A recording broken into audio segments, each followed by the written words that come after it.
This is Winnipeg Sports Talk Daily with Andrew Hustler Paterson and Michael Remis.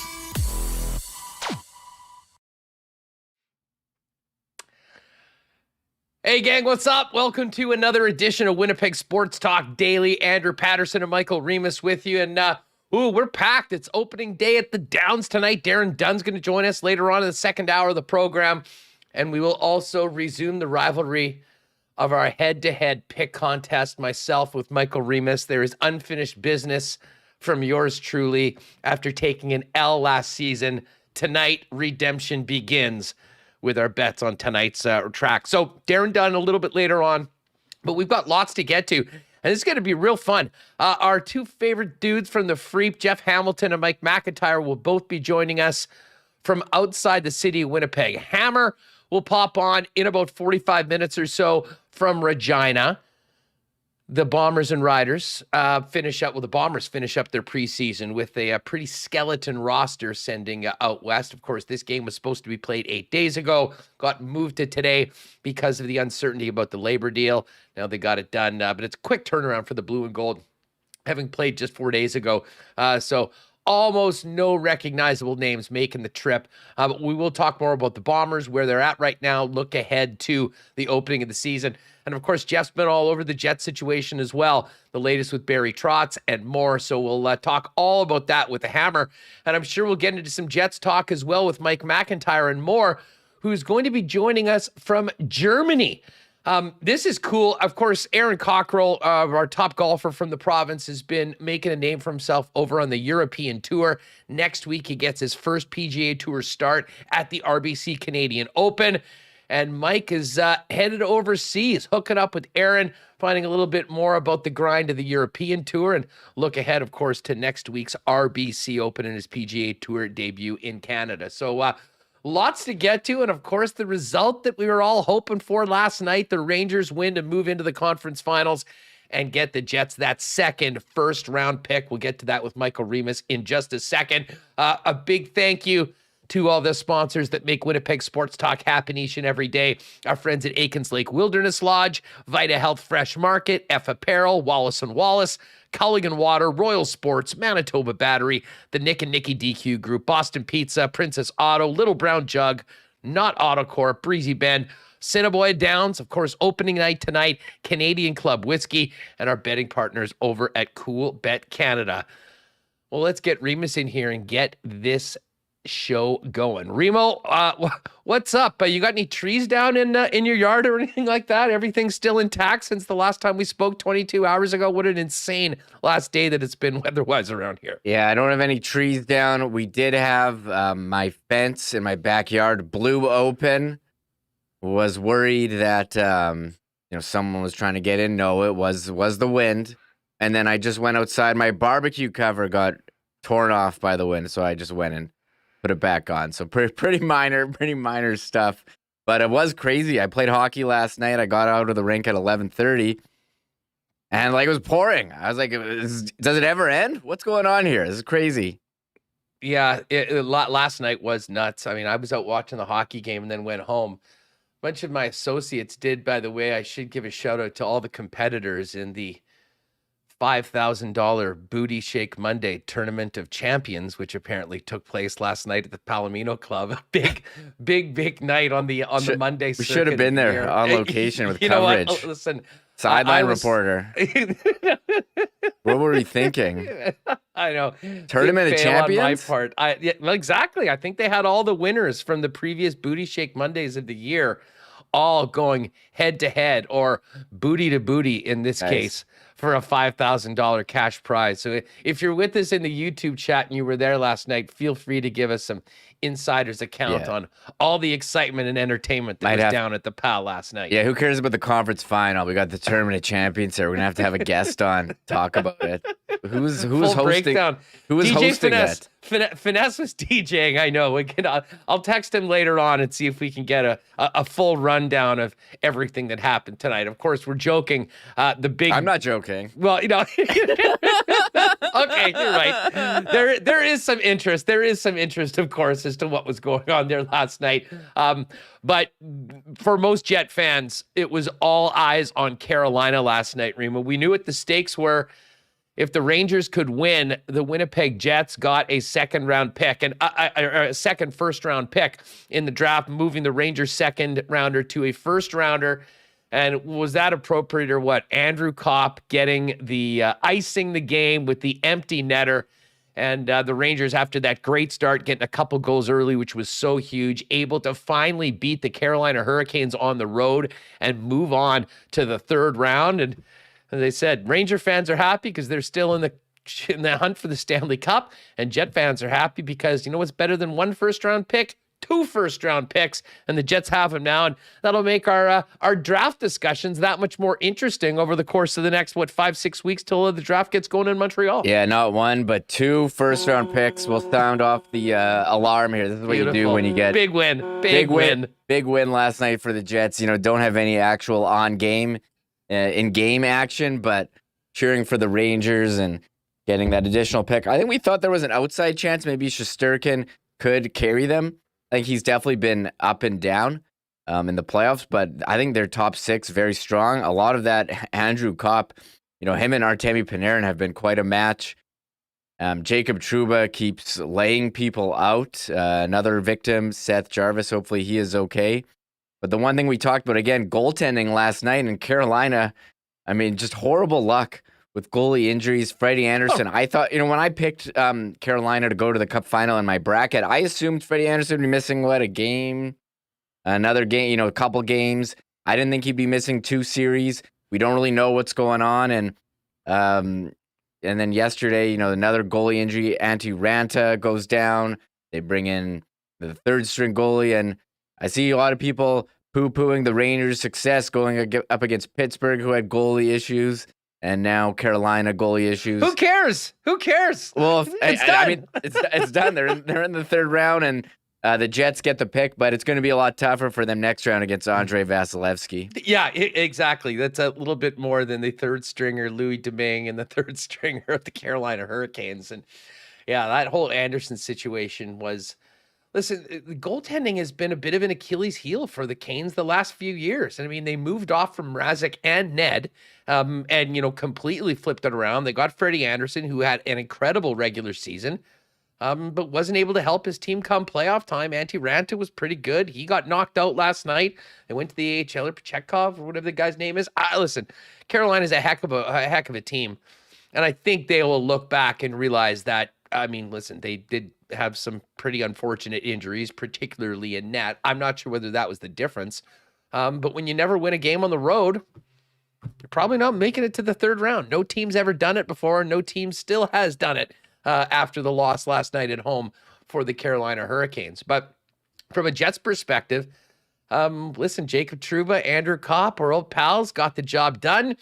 And now the Winnipeg Jets will pick 14th and anywhere from 29th to 32nd, depending on where the Rangers finish up. If they lose in this round, it'll be 29th or 30th.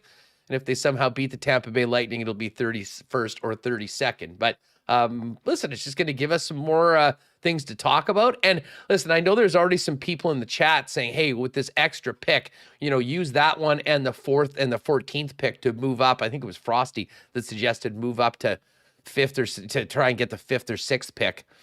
I'm not sure that gets it done, to be perfectly honest with you. And the one thing that we've heard, Remo, from Shane Malloy, who was on with us, as well as Craig Button, is that this is quite a deep draft. There's a few players that are sort of maybe in another class right at the top of the draft, but you look at the mocks and you have players that are going, in and around the early teens. that could very well be available for the Jets when they make that second rounder. So, I mean, they've been pretty fortunate with players falling to them before early on in the draft. I think they're going to hope that it happens twice, take the best players available and, hopefully get a couple top prospects out of this draft right now. That being said, it is currency. And, if there's a bigger trade that needs to be made and, they're looking to doing it, I mean, it's just a much better situation for the Winnipeg Jets to be in after the win last night. And I guess I should do a mea culpa on this program. I said, I don't know how many times to you, Remis, and people in the chat, that the Jets were not getting a first-round pick for Andrew Copp at the deadline. And I guess I was half right. But you got to give it to Kevin Cheveldayoff for being creative. I mean, I think we all agreed that considering the situation with the pending UFA and the team not going to the playoffs, that Morgan Barron and 2 second-round picks I thought was really good return. The fact he was able to get the caveat in there that one of them would turn into a first-rounder if they got to the third-rounder, that's just doing a good job. And the sun hasn't been shining on Winnipeg very much, but it was smiling on Chevy last night as the Rangers got it done. And now he and his scouting staff have, many more options, at least going into that first round in Montreal in early July. Yeah, GM Chris Drury said today to Arthur Staple of The Athletic, he said, I went around the room last night, and when I got to Andrew Copp, Copp said to Drury, sorry about your first rounder. Copp fully aware. I think Andrew. Rangers will take it any day. And just to go over the trade now, as you said, the Jets got a second round pick, which could either be the Blues second rounder this year or the Rangers next year, Morgan Barron, and a fifth in 2023 in exchange for Andrew Copp and a sixth in 2023. So, first, second, and Barron, and then you swap the fifth and sixth. So, I mean, great return for Copp. I don't know if the Jets are going to opt to select, make both their picks. Maybe they trade the lower one or trade, the fifth, the mid round and keep the one toward the end. I mean, I have no idea, but if you need to move some salary, you have that extra pick now, and a huge return for a guy who you wouldn't be able to sign, or do you try to sign him again? I'm not sure if that would work, but I think puts him in a great position. 2 first rounders, definitely better than a first and a second for whoever was bashing us yesterday for trying to get excited about a pick. Come on. That's all we got right now. Come on. Great. I mean, great news. Great news for sure. So I know a lot of Jets fans are very excited for the Rangers win yesterday. Yeah, exactly. So as I said, it's going to make the draft conversations a little more interesting. And as well, going back to the point, I mean, we do expect some significant, roster tinkering or possibly roster change. And, just that's another club in the bag, so to speak, for the general manager when it comes to making those moves. Hey, one other thing, just while we're talking about the Rangers, and I know I didn't tell you about this before, but I'll bring this up right now. There's been a lot of talk about the leadership group of the Winnipeg Jets and what needs to change going forward. And, certainly I think, most people, myself included, think that there's probably a deal involving Mark Scheifele at some point, and that changes things. But there's also been the question about the captaincy, and is Blake Wheeler that guy, or do they need to make room for some of the younger players to go in and sort of take, at least a piece of the captaincy, if you will. And I have to tell you, I was thinking a lot about this last night, looking at the New York Rangers, who played the entire year without a captain. I mean, and that's a team with a player like Chris Kreider, who's been a longtime Ranger, who signed the 8-year extension, would be a logical guy to do that. I mean, you've got the likes of Trouba, you've got Panarin. They never named a captain, and they had, I believe, 3 or 4 A's for the season. And I got thinking about what that sort of was able to do for so many of those young players that might not have been ready for the full captaincy, but it was quite obvious that they were leaned on for leadership as much as anyone else in the team. I don't know about you, but I wouldn't be surprised. I would not rule it out that the Winnipeg Jets, listen, I'll say this. I'll make the argument that I think there's something to consider for that sort of a setup next year for the Winnipeg Jets, in that, whether Blake Wheeler is one of the guys, assuming that he's on the team, that's one of the A's, as sort of the more veteran guy, and then you've got a Morrissey and an Adam Lowry and, maybe a Pierre-Luc Dubois or something like that. But I mean, to me, the goal would be to try to truly open up that leadership to more of these younger players that pushed forward last year, that showed that they sort of belong in it, and try and get more people feeling like they are a part of it. Because I think that really was an issue for the Jets over the course of the last couple of years. I don't know what you think about that. Wow, I never considered that, and I was ready to shut you down and be like, it'd be pretty degrading to take away the C from a guy and give it to nobody. But then when you frame it like we're going to go with a collective leadership and everyone take a role, then I'm like, maybe I could see people buying into that. I think I would still want to have a captain, but you giving me these examples of where it's worked, and maybe that is something they do need. It does seem like, as far as captain, I would be open to making a change. I like what Blake Wheeler has done in the past, but just from hearing the player interviews, seems like the status quo needs a bit of a shakeup here. So I would be open for that. So, giving a more collective thing, I think if that's an approach teams are doing, that's something you should look at. And again, I was ready to be like, no, you need to have a guy, but maybe you don't. Maybe the captain role is just too much for one man to bear, Huss. Well, no, listen, I mean, that isn't the case. But listen, there absolutely is an argument that maybe a change needs to be made in that category. And as I said, with Blake, where he's at, I mean, I really hope that he has the level of, humility to accept the fact that this might be a good move for the team and not take it personally and be part of that solution going forward, because it's quite clear. I mean, and we continue to go back to all of the comments that we heard from players at the end of last season.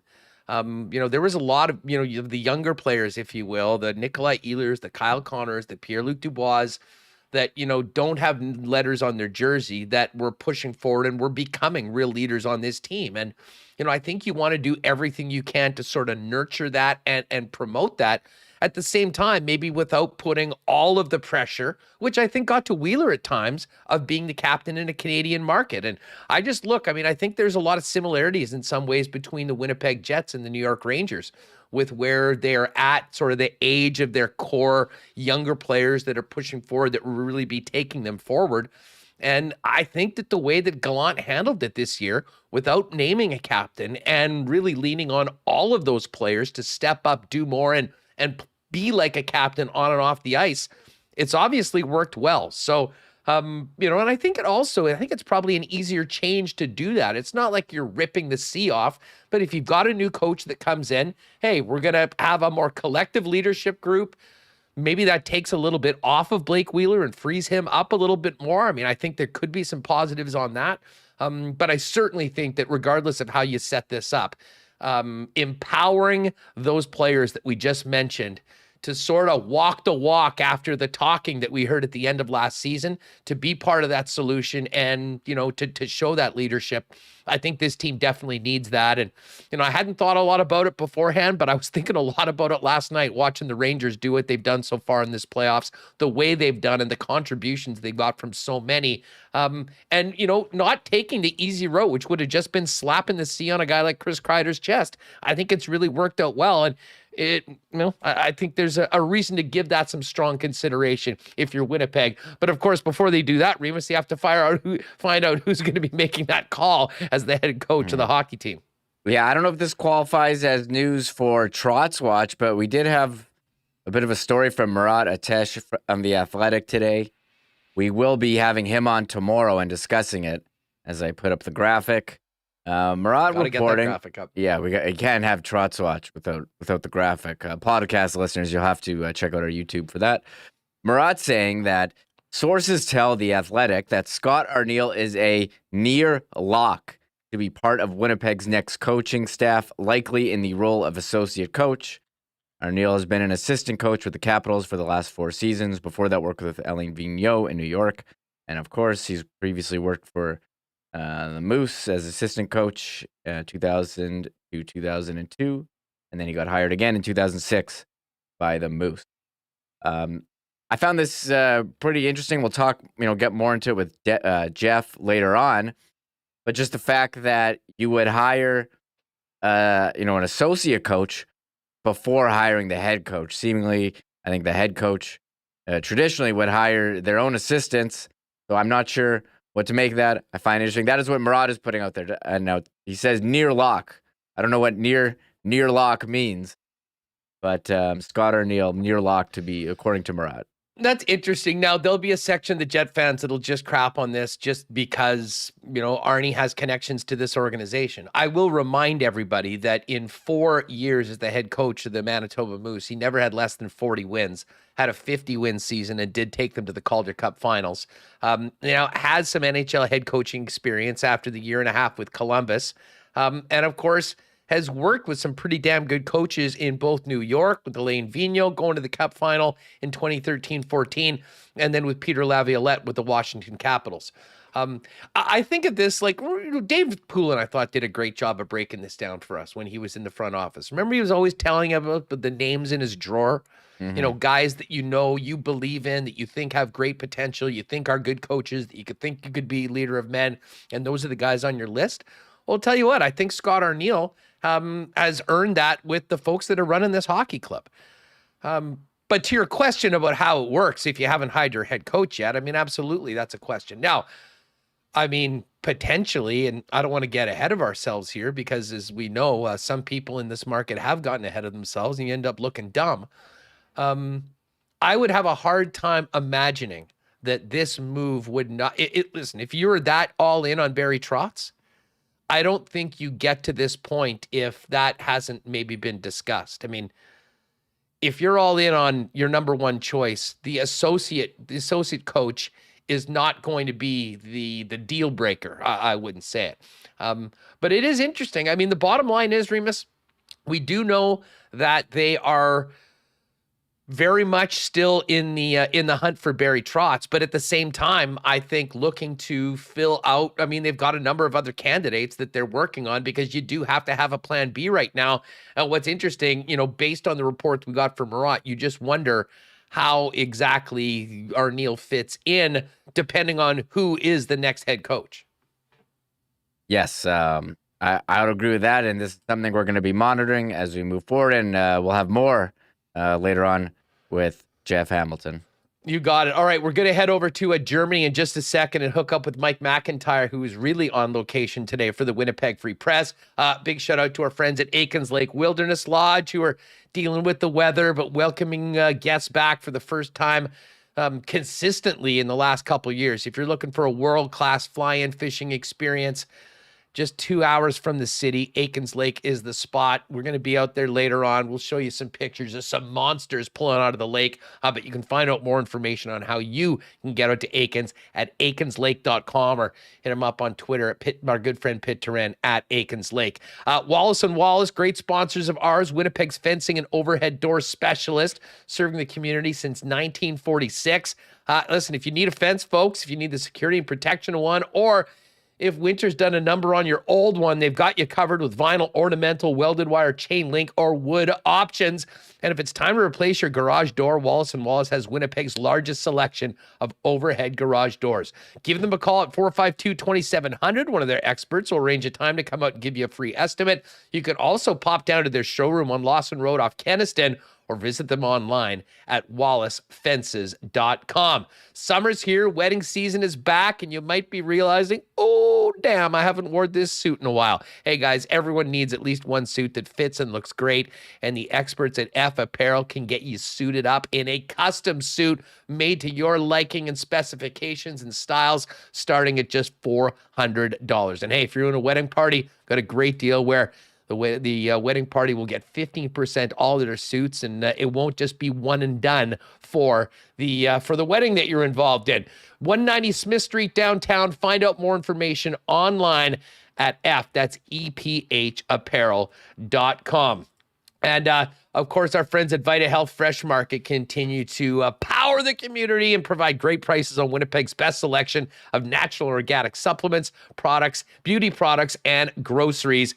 Delicious lunch options as well at the Vita Market Grab and Go Deli with Vita Market soup, salad, sandwiches, and more. And amazing options for your barbecue, including delicious lean bison steaks or chicken. They've also got a brand new fully shoppable website. If you can't make it in the store, you can buy online or schedule a delivery with Instacart. Vita Health Fresh Market, 7 Winnipeg locations, including the newest store in Linden Ridge, and online at myvita.ca. All right, we've got lots to get to. We certainly want to talk Jets with Mike McIntyre, but also figuring out what the heck he's doing. He was in Vegas a couple days ago. Now he's in Germany. The well-traveled Mike McIntyre joining us. This might be our first live interview from Europe right now, Mike. What's up? Guten Tag. Did I say that right? I have no idea. You tell me. Yeah, I'm not sure.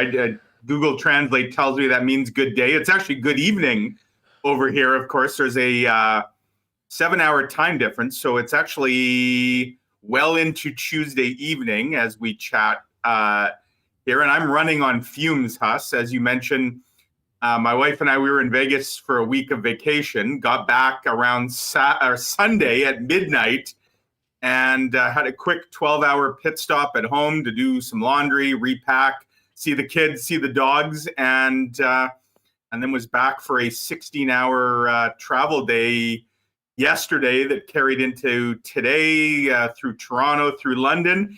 And you were reading the ad for Ep Apparel, Huss. Did they ship to Hamburg, asking for a friend whose luggage has been lost?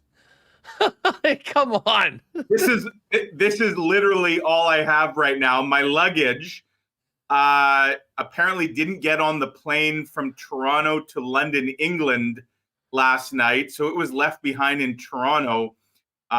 They're hoping it will get to me by Wednesday, but listen, Mike, this was meant to be. You know, you dropped that 100 pounds. Now you've been dropped into Europe without a suitcase. It's time to go shopping. Euro Mike is going to be in a full effect. I want some tight, skinny jeans. I want some shirt that we like, where the heck did he get that? A completely new look for Mike McIntyre right now in Germany. This is the green light you've been waiting for. Well, and the best part is, since the airline lost my luggage, it's all on their tab, right? I mean, let's go. And I'm staying right in the heart of Hamburg. This is my first ever time actually being in Europe. So I'm right in the heart, and there's all kinds of fashionable shops. There's a Ralph Lauren just across the street here from me, Huss. I don't know, maybe I could get some Ralph Lauren threads. I'm going to be spending the next several days on a golf course here in Hamburg. That's why I've come down here. So I need some clothes that are good for outdoors. And although the weather here is supposed to be kind of just blah, so I need something that'll keep me warm. But I'm hoping my luggage shows up. By the way, this is the hat trick for a certain airline that has now lost my luggage 3 times in the last calendar year. I would throw my hat, Huss, except they lost it. I don't have a hat to throw right now. A lot of support for you popping by the Lederhosen store immediately after this interview right now, Mike. Listen, we're going to talk hockey. Let's get more of your thoughts on what's happening with the Winnipeg Jets, last night's result. But you mentioned you're in Germany. You're going to be spending at a golf course. This is awesome. I'm so fired up to both, see the content that you're putting out and hear more about Manitoba's top golfer, Aaron Cockerill. We've had him on the program in the past, just a great young man. And what an interesting path he's taken over the last couple of years, now really establishing himself on the European Tour, and will make his PGA Tour debut next week at the RBC Canadian Open. Fill us in on what you're doing and how you ended up in Germany at this point following AC. Yeah, so we had talked, I'd been talking with Aaron for quite some time. And of course, he had those 2 big breakthrough finishes earlier this year. He had a tie for second in Kenya, and he had a tie for third in Spain, a final round in which he actually made the turn, the sole leader. And then he had one tough hole on the back 9 on Sunday that knocked him back to third. But these are life-changing, career-changing finishes for Aaron. To put it in perspective, this is a guy who kind of slugged it out on the Mackenzie Tour, up in Canada for 4 years, made $47,000 Canadian over his 4 years, 47 tournaments, $47,000. These 2 tournaments alone here in Europe on the, it's now called the DP World Tour. It used to be called the European Tour. It's the number 2 tour in the world, of course, behind the PGA. Aaron Cockerill made over 320,000 Canadian just from those two finishes alone. He surged into the top 300 on the world rankings. That's the best that a Manitoban, the highest ranked Manitoba golfer. You got to go all the way back to like the early 2000s in Glenn Natchuk when he was a regular on the PGA. For the last time a Manitoban was making these kind of waves as a pro golfer. So we had talked about possibly, following him around for a tournament over here. And the timing, as you mentioned, Huss, ended up being just perfect because I'm actually following him for the next 2 weeks. I've come here to Hamburg. He's teeing it up in the Porsche European Open here in Hamburg on Thursday. And then off he goes, as do I, next Monday. We'll fly to Toronto. And as you mentioned, Aaron Cockerill, he's got a sponsor's exemption to play in the Canadian Open.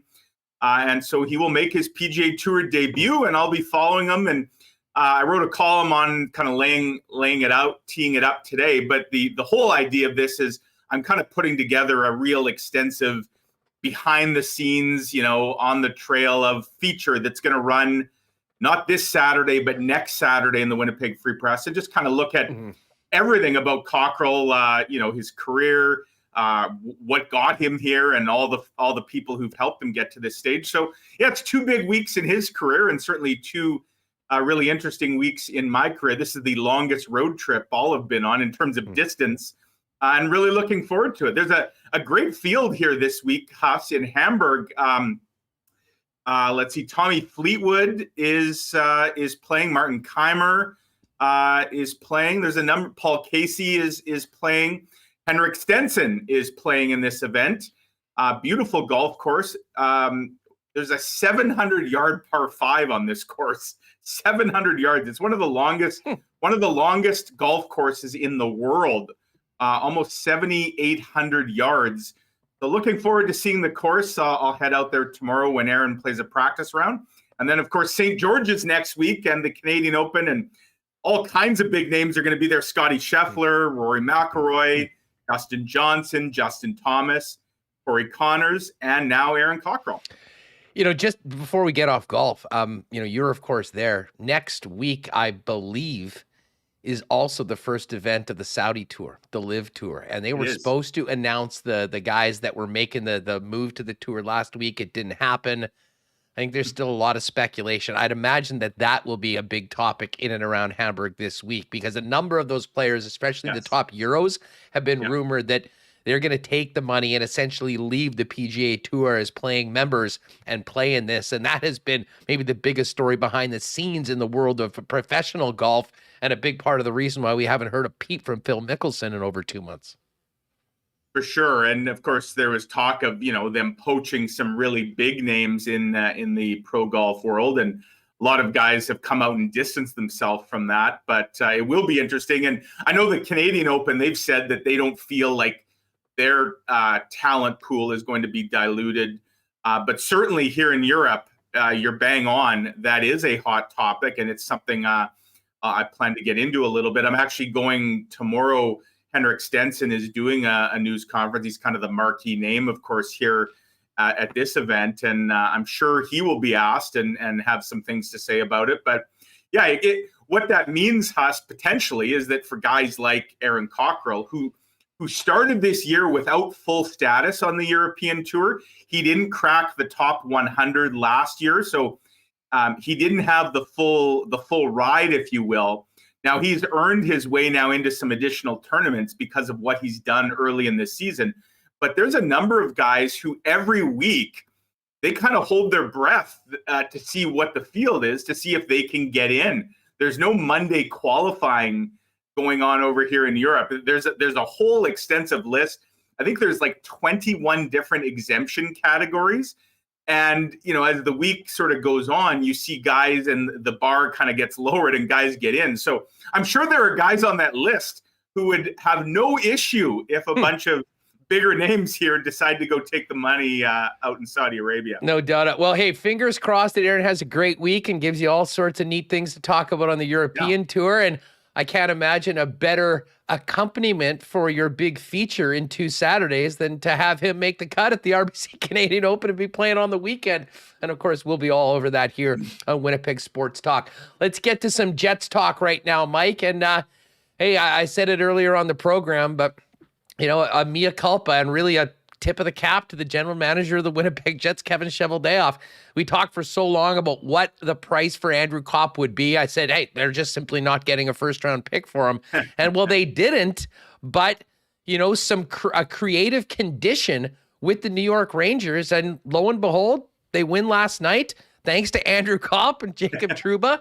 And as Michael Remis said earlier, when Chris Drury was rolling through the room after, he said, hey, sorry about that first round pick. I'm sure they're more than happy to do it. But, right. Overall, a great result for the Winnipeg Jets. I mean, there's not really much you can gain usually in the playoffs when you've already been eliminated. But that second first rounder adds a bit more intrigue and certainly more options for the general manager with potential moves on the table, going into Montreal. For sure. And this is a draft that's regarded as, maybe the high end isn't as elite as we've seen in other years, but there's certainly a belief that this is a deep draft and you're going to get a very good prospect. Now, the Jets have their own pick, of course, at 14, and now they're going to get the New York pick that's going to be either, I guess, 29, 30, 31, or 32, depending on what the Rangers ultimately do here in the East Final and whether they go any further. So it's a very late round first pick, but it's a first round pick. And, to have two of them, the Jets, of course, had a couple straight years where, things were pretty lean because they mortgaged, some of the draft leverage they had to try and win now. And, they took a big swing, obviously, with Paul Stastny at the time and Kevin Hayes. They ultimately, of course, got that Hayes first rounder back in the Trouba trade. But, it does create the possibility that does Kevin Cheveldayoff potentially look at either packaging something up. I suspect there will be teams calling not only about the Jets' 14th overall pick, but now potentially that very late first rounder. And, we know the Jets believe that they have a window here and that they're not in a rebuild. They're going to be in a retool. 2 first round picks are great, but they're not stepping in, 14 and either 29, 30, 31, 32. Neither of those picks are stepping in and making a difference this fall or probably the next fall or even maybe the next fall. So if you're Kevin Cheveldayoff, depending how the rest of your summer plays out, or at least between now and early July, do you potentially drop both those picks? Do you package them together? Do you maybe look to do something else? Again, we go back to Mark Scheifele and what may happen there. We talk about a surplus potentially of defensemen and maybe moving a veteran guy with a bigger ticket to both help in other areas and also maybe clear some room for a younger guy, a Johnny Kovacevic, a Dylan Samberg, a Ville Heinola.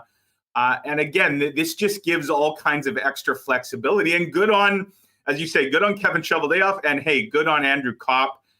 He looks to be having a blast and he's not just a bit player on this Rangers team. Far from it. He's been one of their best players. And he, as you mentioned, Jacob Trouba is having a monster playoff as well, making all kinds of enemies along the way and knocking guys out of lineups with big hits. But yeah, Andrew Copp, he's got 12 points already in these playoffs. He's pretty much been a point per game player since joining the Rangers. He has been. He's 18 and 16 in the regular season and he's 12 and 14 in the playoffs. Incredible. So, we don't know, of course, where Andrew Copp lands as a UFA. I mean, I would suspect the Rangers, given what he's helped them do, would be very interested in retaining his services. But of course, when the Jets made the trade, the idea was that they're likely not able to re-sign Andrew Copp. So you're trying to salvage something. And, Morgan Barron, who certainly impressed in his limited duty with the Jets, absolutely impressed down on the farm, having watched all the Manitoba Moose playoff games. Morgan Barron was an absolute beast and looked like a guy who didn't even belong in the AHL. I suspect he's probably carving out a regular, or at least semi-regular role for the Jets next year. So you get a serviceable, younger, cheaper player. And now you get 2 draft picks. You get a second rounder and now a first rounder. And time will tell, what those players end up being. But those are a couple big lottery tickets for, again, a guy that we can debate till we're blue in the face about whether the Jets should have found a way to re-sign him. The fact is they weren't going to be re-signing him now at this stage. And so you cut your losses, and I think Kevin Cheveldayoff did a pretty good job. And, hey, Andrew Copp's making out pretty well himself. Well, and Dan Rosen was on yesterday with us teeing up Game 7, who, of course, covers the New York Rangers very closely. And he said, really, it's going to probably come down to a choice for the New York Rangers between Ryan Strome and Andrew Copp. And with what Copp has done since it's been there, it's like, let me ask you this, because I had a friendly wager with a friend of mine that was a big Copp guy that said that we were going back and forth about what he was going to get on the UFA market. And again, this is maybe a difficult thing because it depends on how long the contract is. If someone's signing him to 7 or 8 years, obviously the AAV is lower, like around like Blake Coleman. Yeah. But I mean, I think that this number is for sure starting with 5. And with what he's shown under the bright lights of Broadway, especially in these playoffs, I mean, we had set kind of a fun over-under at 5.5, and I was heavily on the under. The Andrew Copp stock over the course of these last 2 months has gone like this, Mike. And man, we've talked a lot about this young man betting on himself a number of times, and really not by choice last year. Holy smokes, has he made the most of it? Yeah, he really has, and I'm sure there are other players who might look at the Andrew Copp situation and want to try and follow a similar path to, and not everybody would necessarily make the most of that situation. So you have to give credit to the player and a guy that we came to know Andrew Copp, of course, very well in this market. A real honest, open, very transparent guy who kind of wears his heart on his sleeve, who can forget that when he went to arbitration the first time and, openly talking about kind of the snub that he felt and wanting to prove, critics, and that would have included his own organization to a degree, wrong. And so, Andrew Copp is obviously a very confident young man and a very talented young man. And yeah, he certainly paved the way for a big payday. Now, I will say this, the one caveat I suspect teams might have if they're looking at, as you mentioned, a 7, big number. We know Andrew Copp has that concussion history, right? And there was that big scare, not too long before the trade deadline here. I think it was in St. Louis where he got rocked. And, he was back in the lineup fairly quickly after that. But we know, and Andrew Copp's been quite blunt about his sort of troubling concussion history. And I guess that would always be in the back of my mind if I'm a GM, Huss. That's the one worry, right? That, is he a bad hit or 2 away from something really serious? And, again, you can only deal with the circumstances in front of you.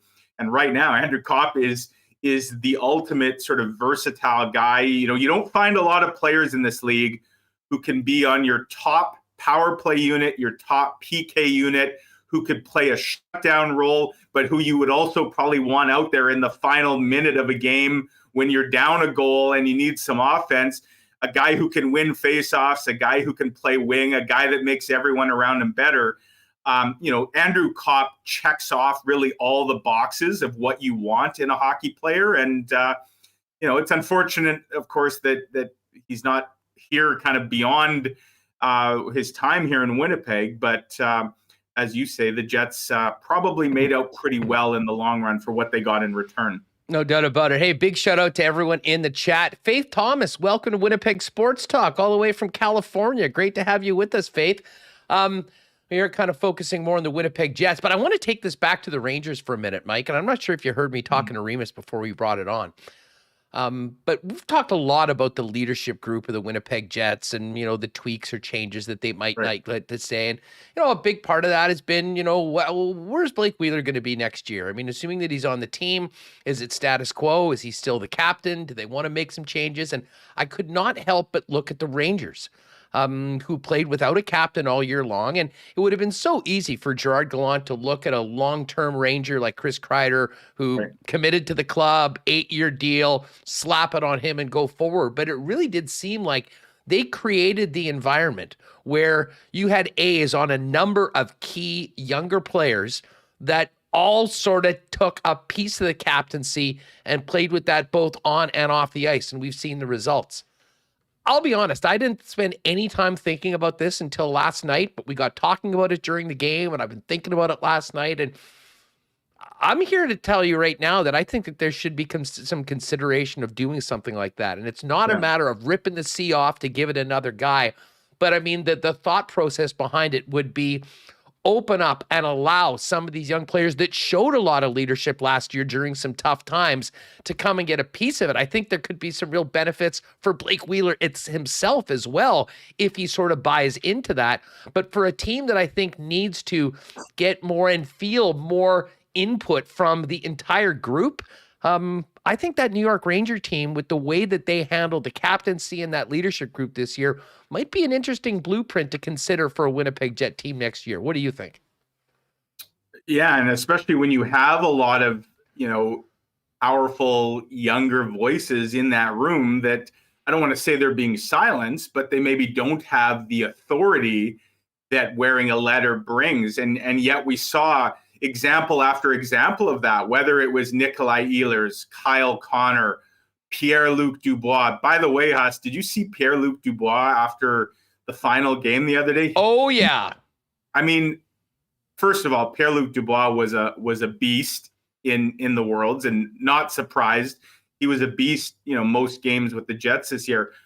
And he continues to sound, at least to my ears, he sounds like a future captain. I don't know if he'll ever wear the C, here in Winnipeg. And obviously, first step is getting his name on a long-term extension. And I know the Jets, that's something that they would really like to get done. But, he carries himself on the ice and certainly off the ice like a leader.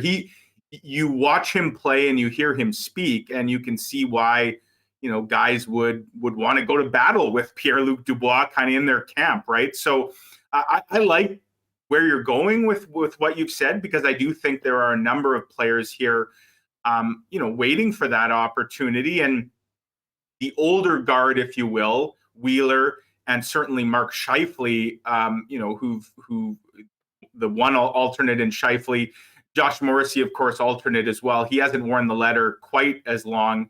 I think Josh Morrissey absolutely needs to remain a part of the leadership group, but it'll be interesting when they do bring the new coaching regime in, if a leadership review, and I would think that would be just a natural part of an evaluation that a new coach would do. And it would seem to me, Huss, if you were going to pull the trigger on that kind of change, that would be the time you do it, right? It wouldn't be seen so much as dismissive of the guys that were already here. It would just be seen as you say, opening the room up, expanding some duties. And I think you could do it in a diplomatic way that at least publicly noses maybe wouldn't be out of joint. If the same way if Paul Maurice had, rip the C off Blake Wheeler's jersey or something like that. Yeah, I mean, certainly the time is there to have everything on the table. And again, I mean, Wheeler's such a key person in all of this, because if he is on the team going forward, which I assume that he will be, right? I mean, you don't want to create a situation that, he feels that he's being shunned. I mean, you're going to need to have him be a big part of this group. But at the same point, I mean, I've thought that in a lot of ways for a good portion of this season, well, really dating back a while, I mean, Adam Lowry has sort of been like a captain to many of the younger players. And the bottom line is, listen, I know Paul Maurice, he identified the guy that he wanted to be the one that was setting the tone and setting the culture for the team going forward. And that was the way that he operated. And it was, here, this is your team, this is your room, I'll be in the coach's office.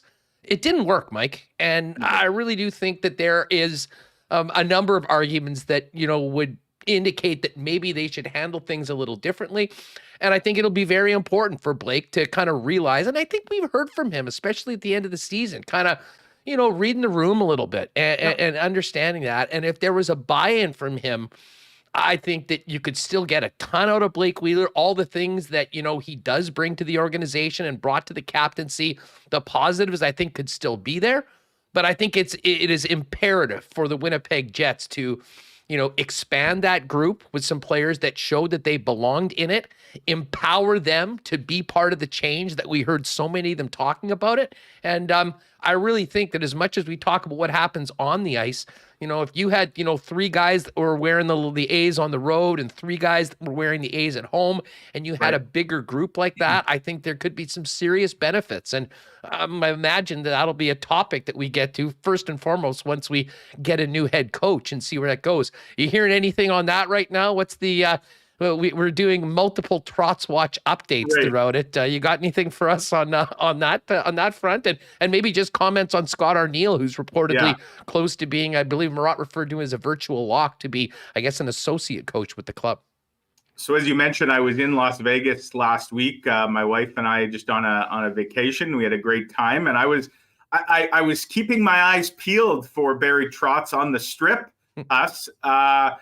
Because of course we know the Golden Knights are in the market for a new coach as well, and I know there's that feeling in Winnipeg.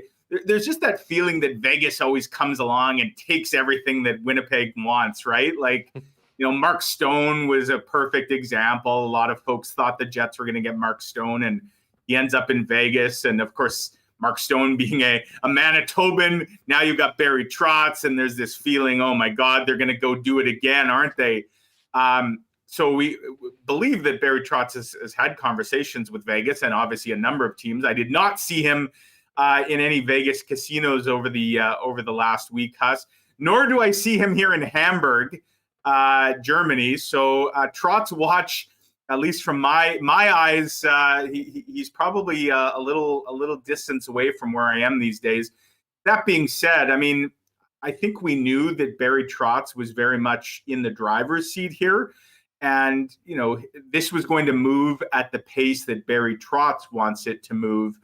And we know that there's a number of things he has to consider, right? He has a son with special needs. He's got an elderly father.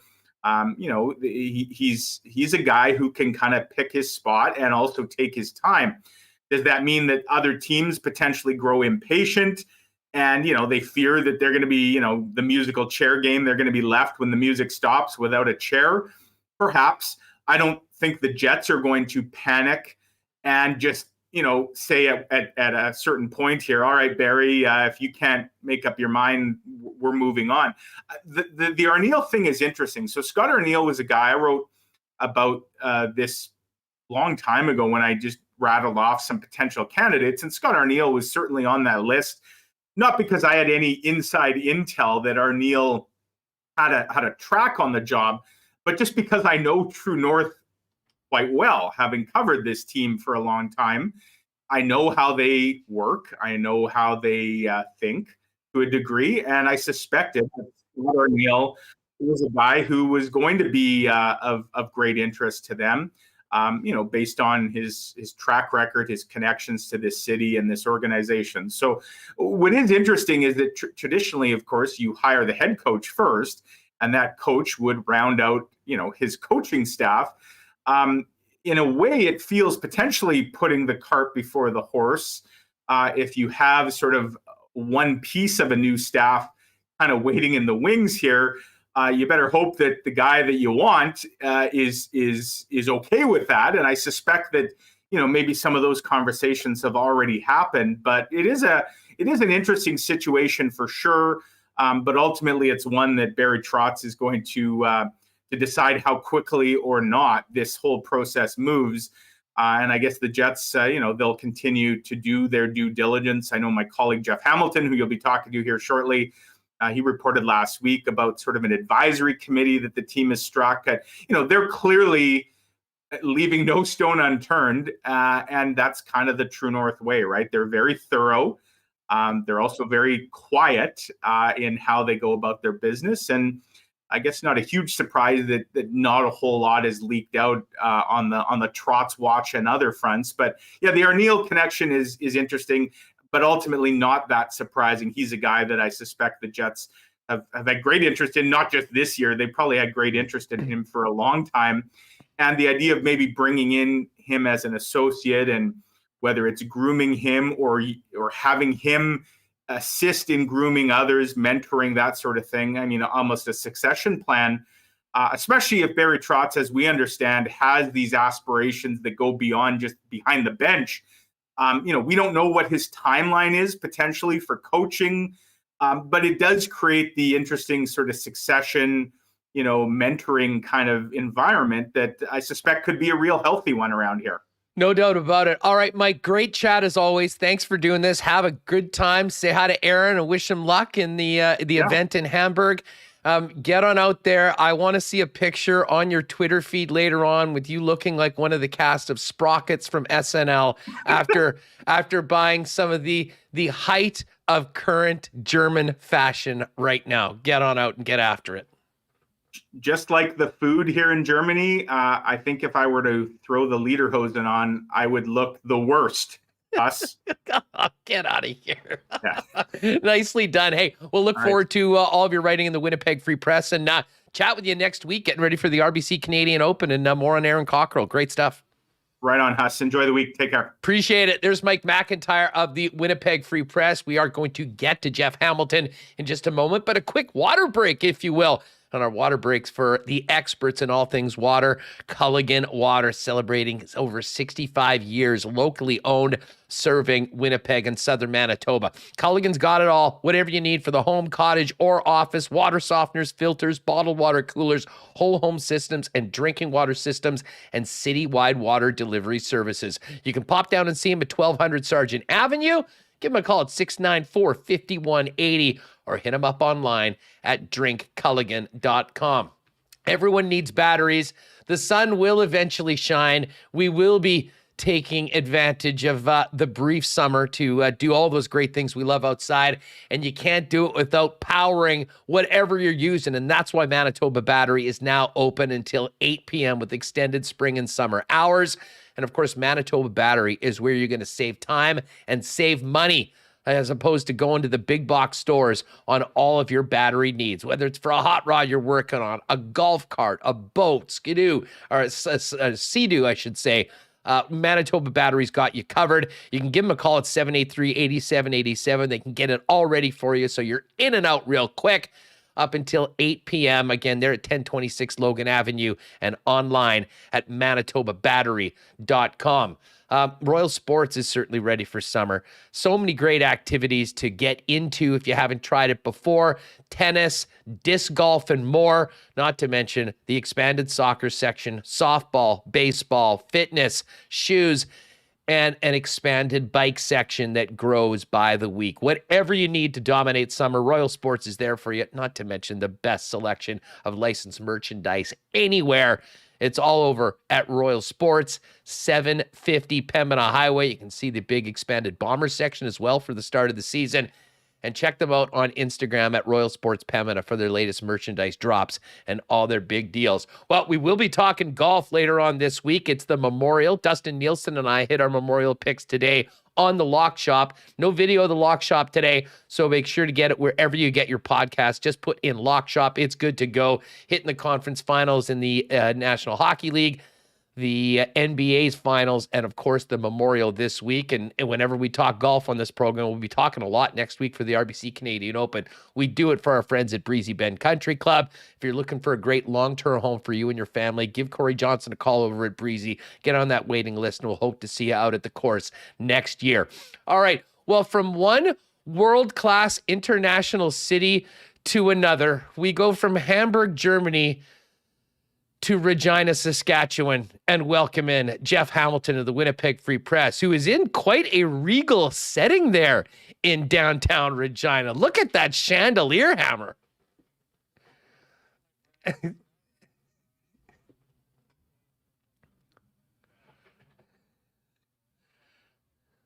But but I do love visiting. I do love my colleagues here, but it's not quite the European tour that my colleague Mike is on right now. That's for No sure. doubt. Exciting trip for Mike, and obviously exciting stories with what Aaron Cockerill is doing. Listen, Yeah, we'll get to the awesome. Bombers. We'll get to the Bombers and tonight's game against the Riders in a minute.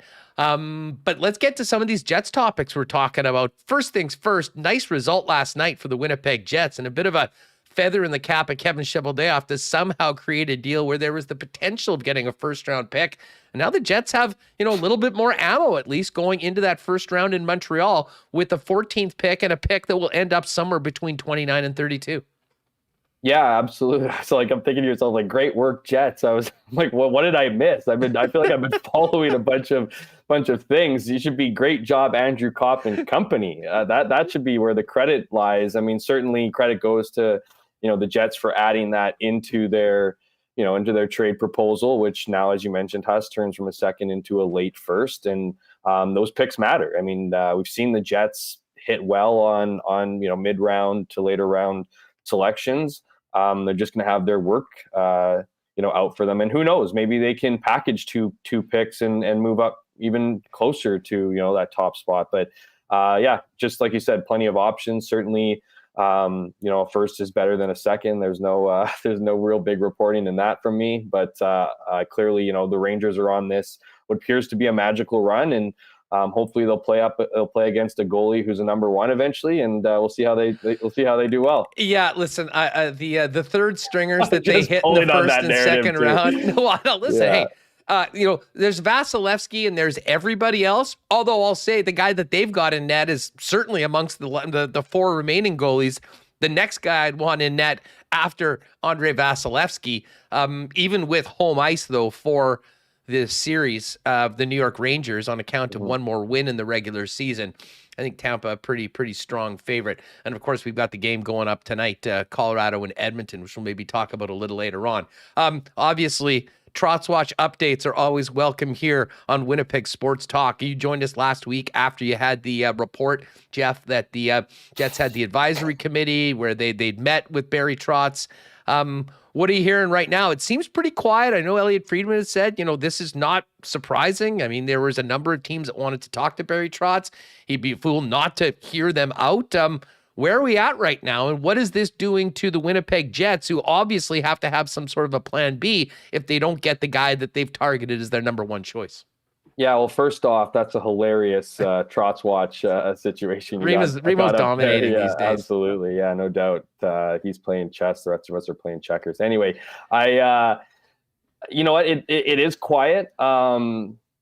Quiet is not a bad thing. We all know Barry Trotz remains at the Jets' top of their, wanting list. That's obvious. We know that Barry Trotz has started to interview with other teams. I had heard that, I'd heard prior to the buzz about Philadelphia that he wasn't all that hot on going to Philadelphia, and I'm actually hearing more on that he's not that Philadelphia. I'm not necessarily saying are completely out of it, but I'm hearing he's not leaning that direction. Now, you say something like that, and then the follow-up question is, well, where is he leaning? I think for him, it really is an opportunity to, really look at his options, right? I think the fact that he hasn't come back to Winnipeg and given a yes or no, again, is a good thing. I think he's still mulling that over.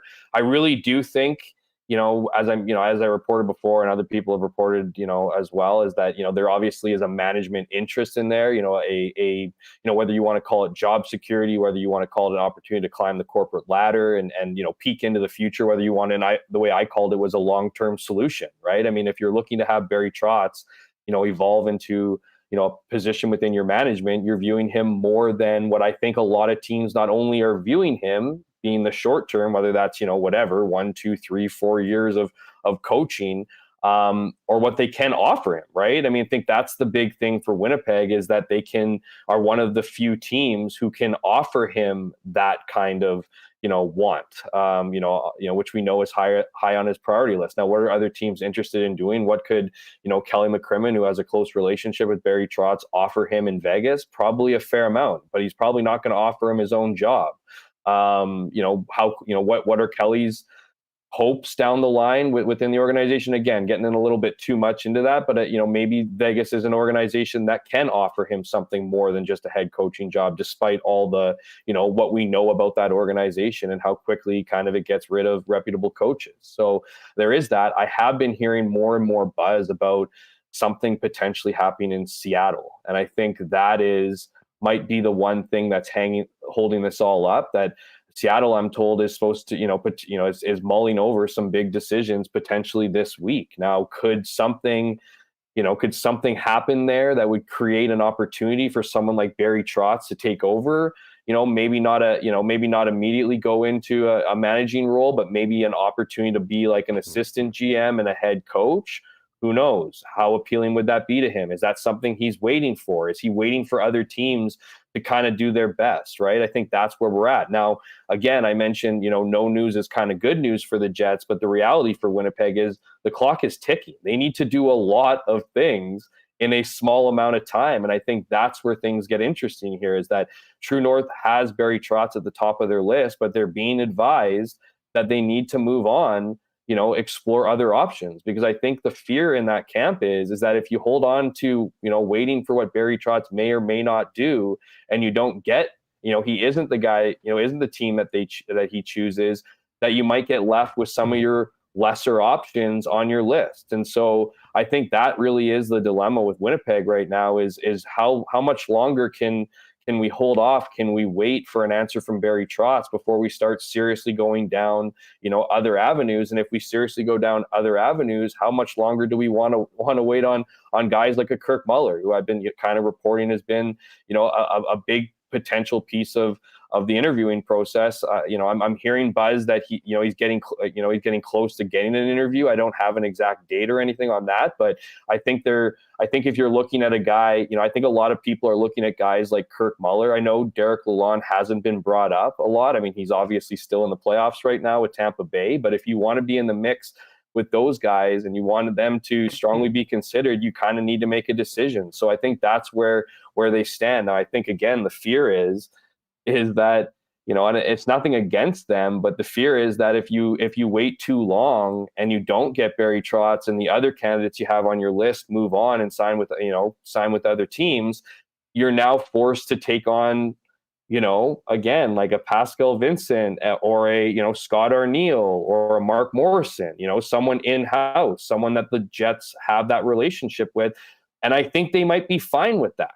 I think that they might be fine with that. If we don't get Barry Trotz, we're happy with these other guys who, I'm, again, not trying to say they're lesser options in that they're not quality coaches, but they're lesser options in experience and, in a couple different capacities, from a playing perspective, from a coaching perspective in a lot of ways. Right. So I think what Winnipeg finds themselves in is just kind of waiting for Barry Trotz, while at the same time kind of getting tugged at a couple different directions to say, look, I know Barry Trotz is the guy you want. He might not be the guy you get, and therefore you need to strongly be considering who else might be a plan B right now. Yeah, I mean, I think it's pretty clear who the number one guy on the list is. It's less clear who number two is, but the bottom line is you need to continue doing your due diligence in the case that number one doesn't happen. But at the same time, I'm sure that we want to talk about patience. This organization has always had some patience. And if you have to be a little extra patient to make sure that you give yourself the best chance of getting your number one choice, I imagine that they will do that. The one thing that can be said is that Barry Trotz is almost holding up the entire coaching searches around the league right now, Jeff, and that it's not like teams have just decided that they're out and have gone and made their decision. We've pretty much been at a standstill right now as Barry's picked up his phone or met or talked to the other teams that are interested in, as well as the maybe less notable candidates for all the jobs in the league right now. Well, absolutely. I mean, but I also think it's not all that, I don't think it's yes. Could you say Barry Trotz is holding up the market? Absolutely. I mean, he is clearly a number one option on a lot of teams' lists. So he is, people are waiting for him. I think there's going to be other teams that do that interview process, and they just hope that somewhere in that line of interviewing people, Barry Trotz is eventually going to make his decision so that they're not done, so they can almost do some gamesmanship here, right? When they interview people, they can kind of make those people feel like they're their number one option, and then if Barry Trotz decides to go with that team, then they can go, okay, well, we have our guy. Thanks to all the other applicants, we got our guy, yada, yada, or they can move on. But you also got to remember too, like, candidates like Kirk Muller is going to have other options outside of Winnipeg, and they just got eliminated from the playoffs. So, so how it works in these situations is teams have employees or they have people of their advisory groups that kind of, they throw in, whether it's a text message, whether it's a whatever, who's got a close relationship with this guy, who's got a close relationship with this guy, so they can garner interest. So it's sometimes as simple as, you like the Jets? And you might get a text, yes. And then you don't hear from him, you know what I mean, for weeks until they're eliminated. And then you can start creating your interview list. So all of those moving pieces are happening. You know what I mean? They're happening not just in Winnipeg with all the other teams. So as much as Barry Trotz might be, holding things up, there is a lot of movement in other areas so that teams aren't caught kind of with their pants down, that they can transition on the fly. They can start doing their interview process. They can see who's interested, because, even some of the names that people bring up, sometimes it's just the list that the Jets have or that team has. Nobody knows if necessarily that interest has been reciprocated. And that's how names, there might be a name that no one would have imagined them being interested in them. All of a sudden they're contacting them. So there's a lot of fluid moving pieces that come with a coach's, a hiring search. And so, at this point, it's just, as much as it's kind of like, okay, the clock is ticking here, it's not really, we're kind of moving along the way we should be. The reality is, though, is we're going to need some answers here in the next couple weeks, if not week. Mitch, yes. Barry Trotz is pulling a LeBron. I will be taking my talents too. We could have a decision. The ratings would be high in Winnipeg. I'll tell you that much. I don't really think that's Barry Trotz's style, though, to go that way. Yeah. With the press conferences at Portage and Maine, that would be a special one. Yeah, no doubt. That would be, well, I mean, listen, LeBron literally did do the decision in Akron, Ohio, where he's from, just down the road from Cleveland, where he was leaving, to announce he was taking his talents to Miami. So right, wouldn't be the first good point. Wouldn't be the first time that the decision has ripped the hearts out of the fans closest to where it was. A Dolphin news breaking about going to Vegas. Wouldn't that be an exactly? All-timer? Yeah, wouldn't that be an all-timer? Hey, I want to hit you with something that Remo and I were talking about earlier, and I just brought up with Mike. We've talked a lot about the leadership situation for the Winnipeg Jets, and many people have different opinions on how they should go forward. And I think the status of Blake Wheeler right now is really interesting. I mean, first of all, what happens to Mark Scheifele? And does it make sense to continue on? If Scheifele's not here, just adding another guy taking its spot in that 3-person quote unquote leadership group with the letters, or maybe going a different route. And I hadn't really thought a lot about this until last night. Paying attention to the Rangers and sort of looking back at their season and seeing the performances they've had from so many players that have had a piece of what they've done this year, and realize that Gerard Gallant did not, the easiest thing would have been is to slap the C on Chris Kreider, an extended, veteran guy that's had, great years in New York, that just signed an 8-year deal. And okay, you're the veteran guy, here's the captaincy. They didn't do that. And, you've got A's on the likes of Trouba and Fox and Panarin and Kreider. And it really does seem from the outside like that situation for Gallant in his first year was able to, A, evaluate the guys that maybe are best fit for that position, but also to make a number of very important key players on that team feel like they have a piece of the captaincy, if you will. And man, it got me thinking about the Winnipeg Jets situation going into next year. Now, this is going to have a lot to depend on who's the head coach, what their philosophy is on that sort of thing. But I got to tell you, Jeff, and I'm interested in your perspective on it. I mean, does the thought of not necessarily having Blake Wheeler, like you're not removing the captaincy to take it from Blake and give it to Adam Lowry or give it to Josh Morrissey, but essentially clean slate, expand that group, and some of the young guys like a Dubois or an Ehlers or a Connor that I think showed that they were, certainly publicly becoming more leader type players, getting a little bit more of a piece of it and expanding that group without a captain for next season. What do you think about that for Winnipeg? Oh boy. I think that's a loaded question. And there's a lot of different things I think that need to be figured out before Get the gunpowder out then. establishing that could even exist. Well, first off, I think it could be something that teams do moving forward. I think it's something that maybe as new coaches come into teams that you don't just kind of hand the keys to a certain guy. I mean, obviously teams will have established leaders that you don't want to touch at all. They don't have issues with leadership or, with players needing to feel a piece of it or whatever that. But if you're starting here in Winnipeg, let's start with, first of all, stripping the C from Blake Wheeler. I just can't imagine that is something that 26 is going to be cool with. I can't imagine that after all the years, he's put into this organization, feeling like the guy who's, kind of driven the bus here to be demoted. Would he get an A in this situation? I mean, could you, I honestly cannot picture Blake Wheeler being cool with it. Now, I will say this, that Blake Wheeler has said in the past that he'll do whatever is best for the team. This would be a massive test on that statement. So for him to do that, I mean, he'd have to take a lesser role leadership-wise. Now, Blake Wheeler isn't the guy in the dressing room, going to each player and, hitting them on the shoulder pads and getting them to wake up or doing these, crazy speeches at intermission. In fact, he's not like that at all. So I wonder what stripping the C would actually do. First of all, I think it would do wonders for this organization. I think it would do wonders for Blake Wheeler. I've been saying this for years. I've wanted to ask this question to Paul Maurice and just either never really had the right time or whatever. I felt like, because it's kind of insulting, right? It's like asking a player if they feel like they're, soft or weak or something like that. It's like, I felt that the C on Blake Wheeler's chest has been a burden for years. It's been a burden in. Sometimes he's worn that thing like an anvil. I mean, I know he's very proud. Absolutely. Exactly. That's my exact point, is that at one point, does it become too much of a burden for him?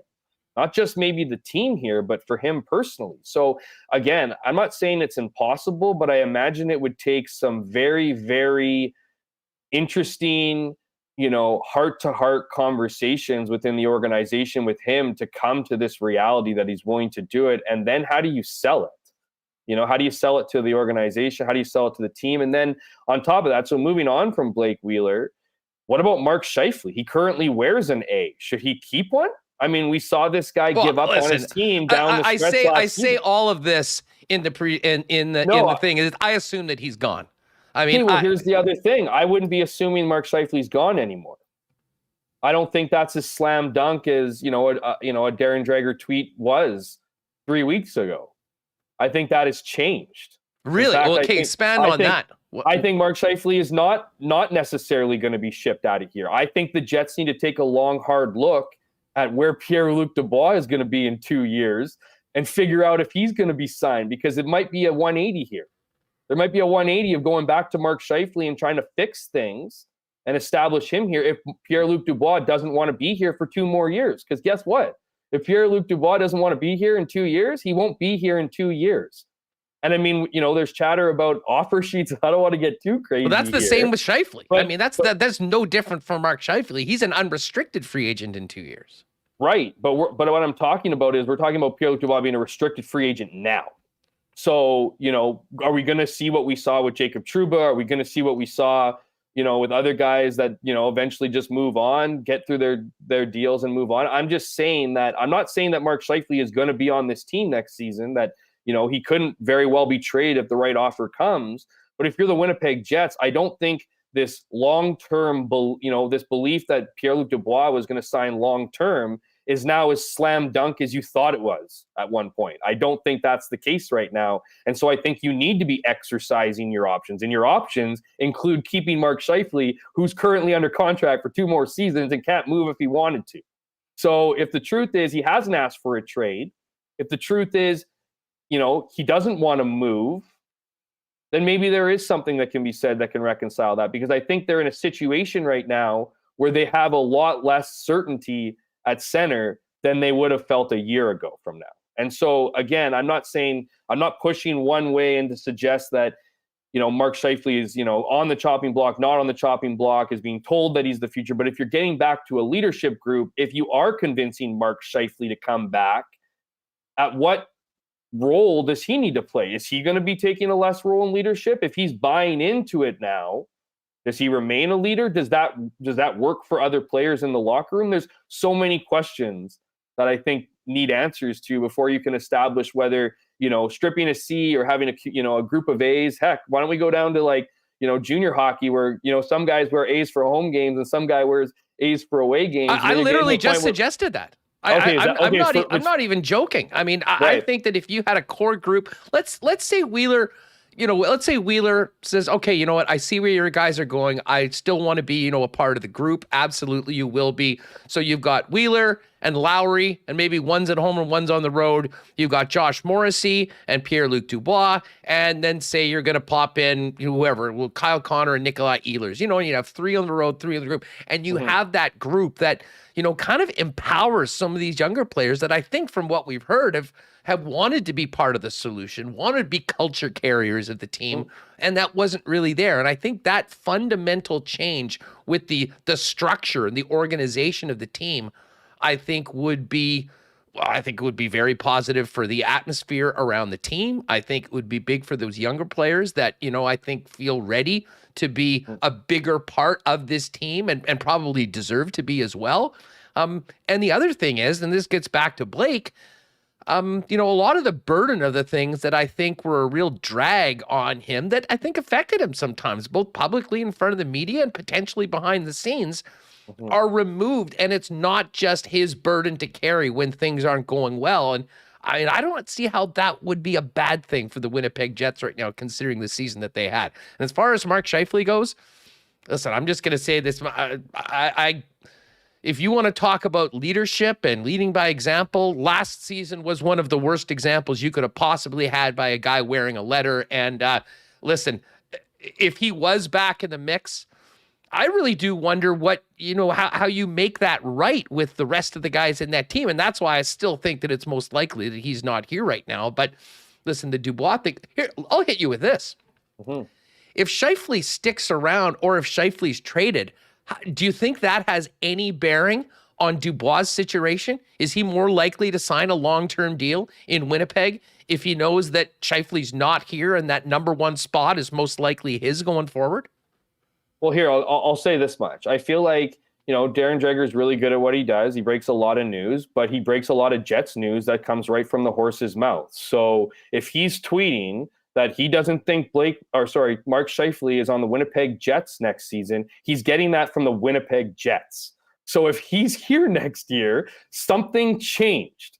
So yes, I would go as far as to say if Mark Scheifele is here next year, I'm not saying it's necessarily drastically altered. I'm not saying it wouldn't drastically alter those, those thoughts and beliefs. But if Mark Scheifele's here next year, then yeah, I think things have changed with, not necessarily change in that, Pierre-Luc Dubois is soured on the Winnipeg Jets or doesn't want to be here or wants to get out of here. I just don't think he's as committed to signing long-term. Now, you talk about the splitting up leadership. Maybe that's what he needs to see.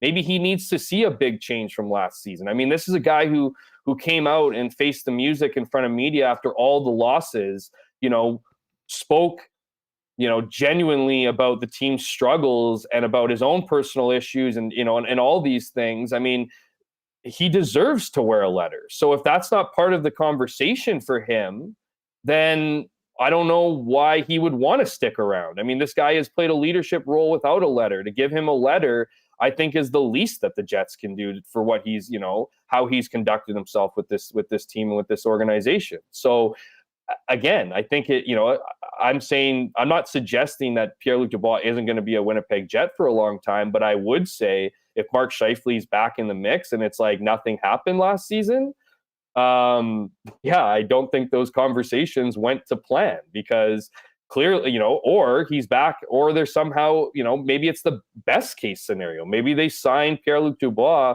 to a long-term deal this summer, and then Mark Scheifele's back, and they've just kind of convinced him, we're going to work with you and whatever, and that would be again the best case scenario. Would that take an incredible amount of work? My guess would be yes. But I don't think, if I'm the Winnipeg Jets, that might be the work that I need to do, you know what I mean? All off season to ensure that this team's, their shot at being a contender or their shot at pushing for a playoff spot. Cause I think contender's out of the vocabulary at this point. Shot to push for a playoff spot is there with both of those guys on this team. I mean, whether you like Mark Scheifele's effort or not, clearly, a lot of people didn't down the stretch. But at the same time, he's a quality hockey player. And so if you can convince him to get on the right page and convince, Pierre-Luc Dubois to commit to this team and whatever, what that would take, I'm not 100% sure. But I imagine it would take a lot. There's just, as I said, Huss, there's a lot of moving pieces, all generated from simply a question based on spreading out the A's. They got to figure out that locker room before they start, smacking letters on guys' jerseys. Well, no, for sure. And listen, I mean, I'll just say this. I'll disagree with you on one spot. I don't think the best case scenario, for the Winnipeg Jets, short and long term, is signing Pierre-Luc Dubois to a long-term contract and having Mark Scheifele come back in that same spot. I mean, I just think there were too many issues.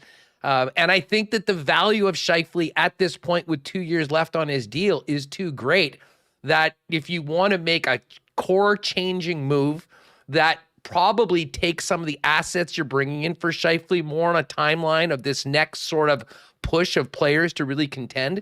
I mean, to me, an excellent deal by the general manager to get maximum value for that asset while also opening up some more room for leadership and really changing the culture. To me, that's the best scenario for the Winnipeg Jets. I mean, that's just my opinion. No, and I think that's hard to disagree with. And again, my suggestion is all based on what feels like the impossible at this moment, and that's ironing out all these wrinkles that exist, not just with Mark Scheifele, but with Mark Scheifele's teammates against Mark Scheifele. Clearly, there's an angst building over 55, and how he conducted himself over last season. So I'm only suggesting it's a best case scenario if you can somehow iron out all those issues. If you can somehow bring everyone together and have Mark Scheifele be happy and wanting to sign with this team and not holding that, resentment he's clearly built up over the years and whatever. And he's done a lot of great things for this organization. I Absolutely. mean, it's almost it is an unfortunate situation that, by 10 years after this team's, come to be, return to this city, we're now talking about the guy that has really helped them get to that point. Now, obviously, you can make the argument he's also one of those guys that's helped them kind of fall in their grace here. But again, I'm not suggesting that Mark Scheifele or dealing Mark Scheifele isn't the best thing for this team. I think it's certainly an option. I think it's certainly something you need to explore for a guy who maybe the damage is too big, maybe the damage is too much to repair. But I also know there's a lot of guys in that locker room that are on Mark Scheifele's side that still like Mark Scheifele, guys like Josh Morrissey, guys like, guys who have big voices in that room. It's not like everyone dislikes Mark. It's just, there was a lot of tension in that locker room as the season went on. And here we are trying to figure out the pieces here and who wants to be back and who doesn't. Because I'll tell you what, Elliot Friedman's reported, others are reported.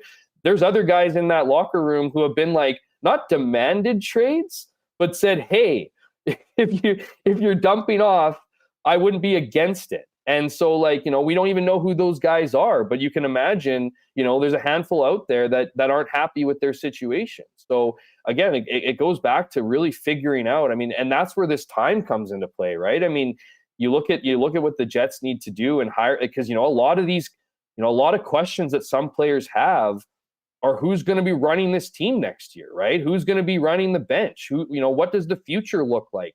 Guys want to know what that is. Guys have a right, as employers to know what their future looks like and who their bosses are going to be and whatever, right? So I think there's a lot of uncertainty right now that, that just needs to be figured out so that you can start picking away at all these other things. Because I imagine the meetings you'd have with Mark Scheifele at this point are like, okay, I appreciate you, you saying nice things about me or a willingness to and I'm not saying, maybe Mark Scheifele's has reflected on his year and feels like he could have been much better in how he conducted himself. So, but I just don't think those meaningful conversations can exist without having your next head coach in place, because those are just natural questions to be had. And I don't think, if you're looking to get the full picture as a player, as much as you can certainly get that from Mark Chipman as the owner of this team or Kevin Cheveldayoff as the GM, you're going to want to probably get that from the guy who's controlling your ice time, because as we all know, everyone's favorite coach is the one that plays them the most. And so, you kind of want to have as a player, you want to have that kind of situation figured out before you start getting into meaningful conversations with the higher ups. Yeah, we'll put it this way. The last thing I want is any player, but particularly a guy that's a so-called leader coming in and, it being conditional on how he's buying in as to how much the new coach says he's going to play him before the season. I mean, it's still a team game and it needs to be thought of that way. And it was quite obvious that far too often, not enough guys were thinking that way or pulling on the same rope. And well, it's led to a lot of interesting conversations like this on the program. Hammer, give me a sec, because I do want to get to the Bombers. We went way long. Just got to give a quick plug to our friends over at Knott Auto Corp. If you're looking for a new whip for the summer, what are you waiting for? Head on down to Knott Auto Corp at Waverly and McGillivray and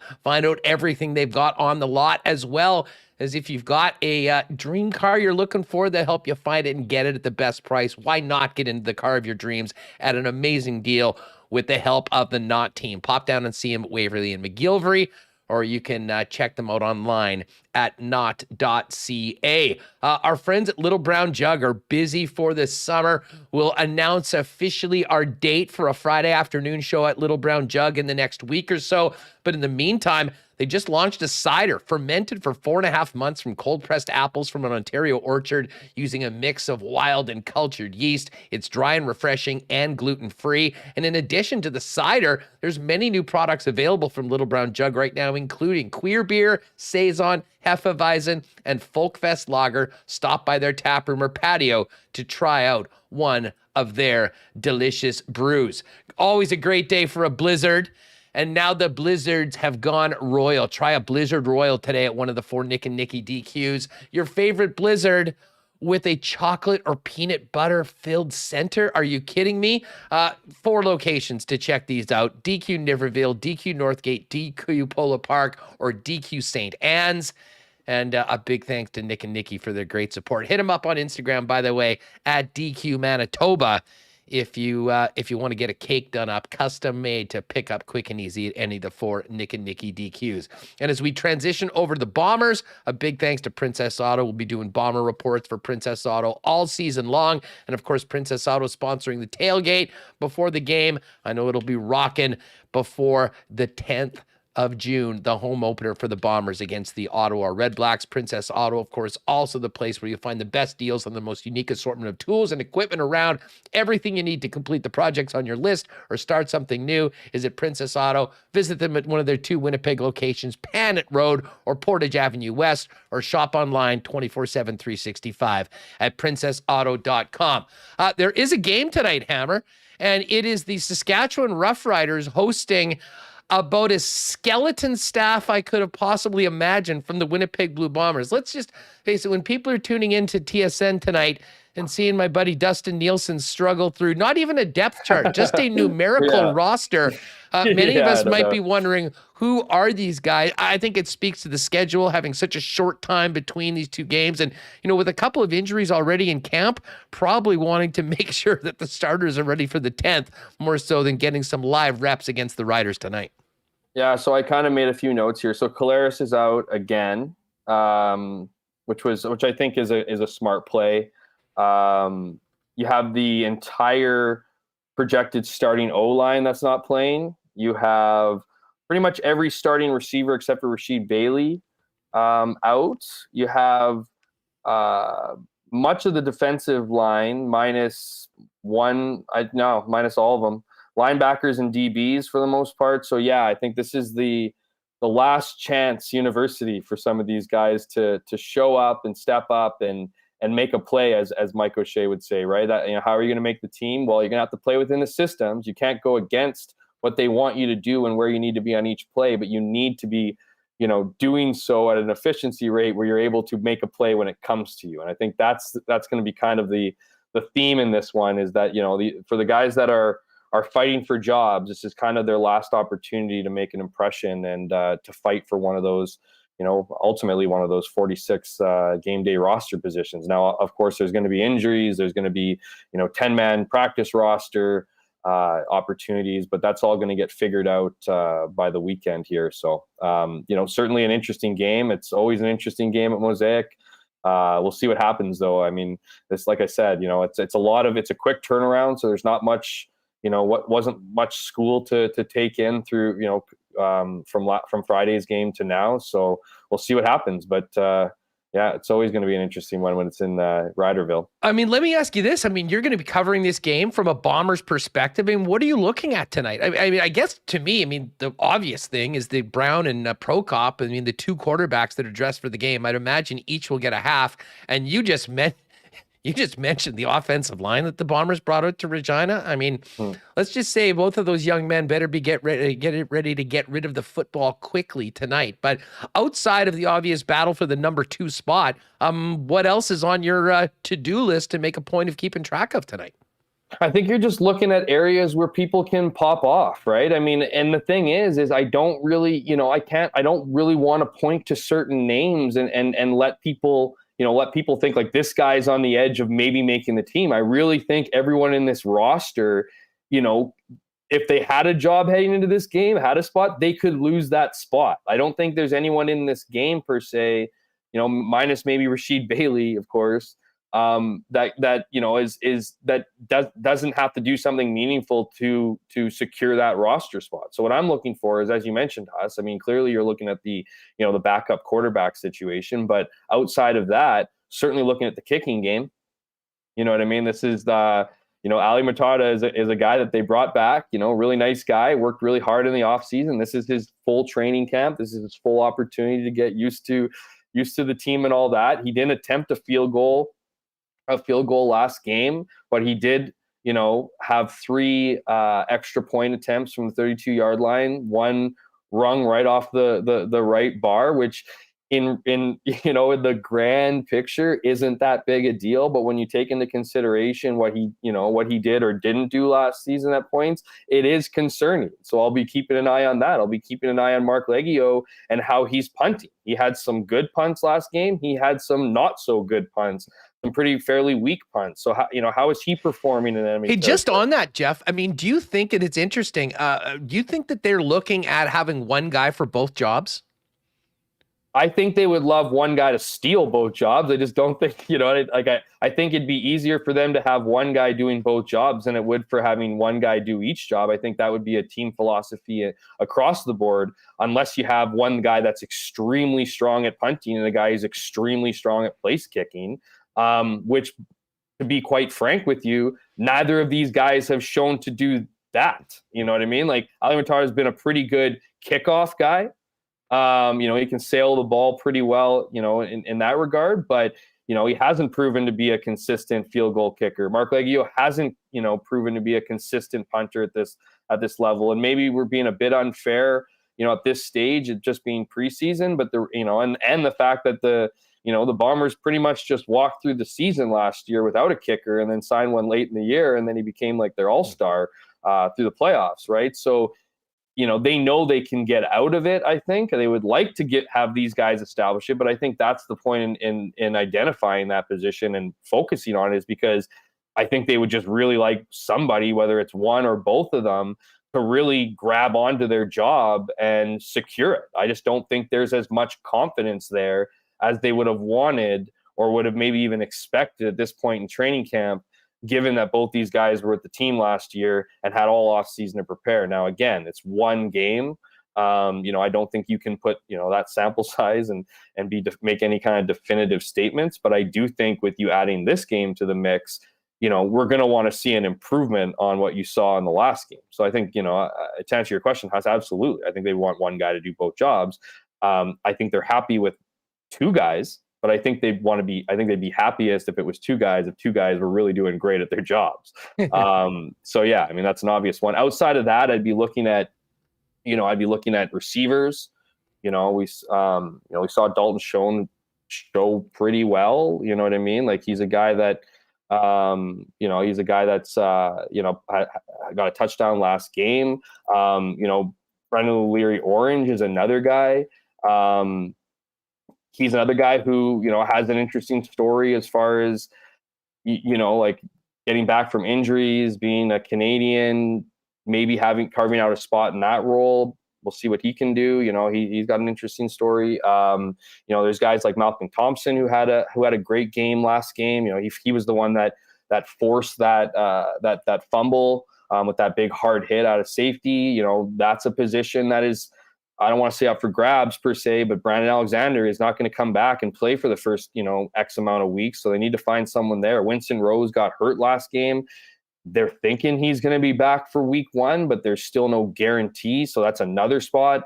Mercy Maston is out for the season. So they need to figure that out on the strong side linebacker, which is, again, just another piece of that secondary. Who's going to go there? So there's a lot of moving pieces there. When you consider that against an Elks offense on Friday, how they were able to move the field on that starting defense, if you will, concerning. Again, it's preseason. We'll see what happens, but there's a lot of moving pieces in that group. So I'll be looking to see see who stands out in the secondary, see who can make plays and cover well. I mean, that's what this team needs. They're going to get the pressure on the quarterback. They just need to have that, those turnover machines in the last line of defense. And like I said, there's a couple spots there that are available.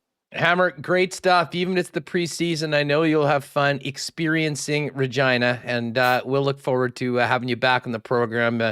You get anything juicy on Trotz Watch, you let us know. We've always got an empty chair for you at any point, but in all likelihood, we'll talk to you early next week. Appreciate it as always, my friend.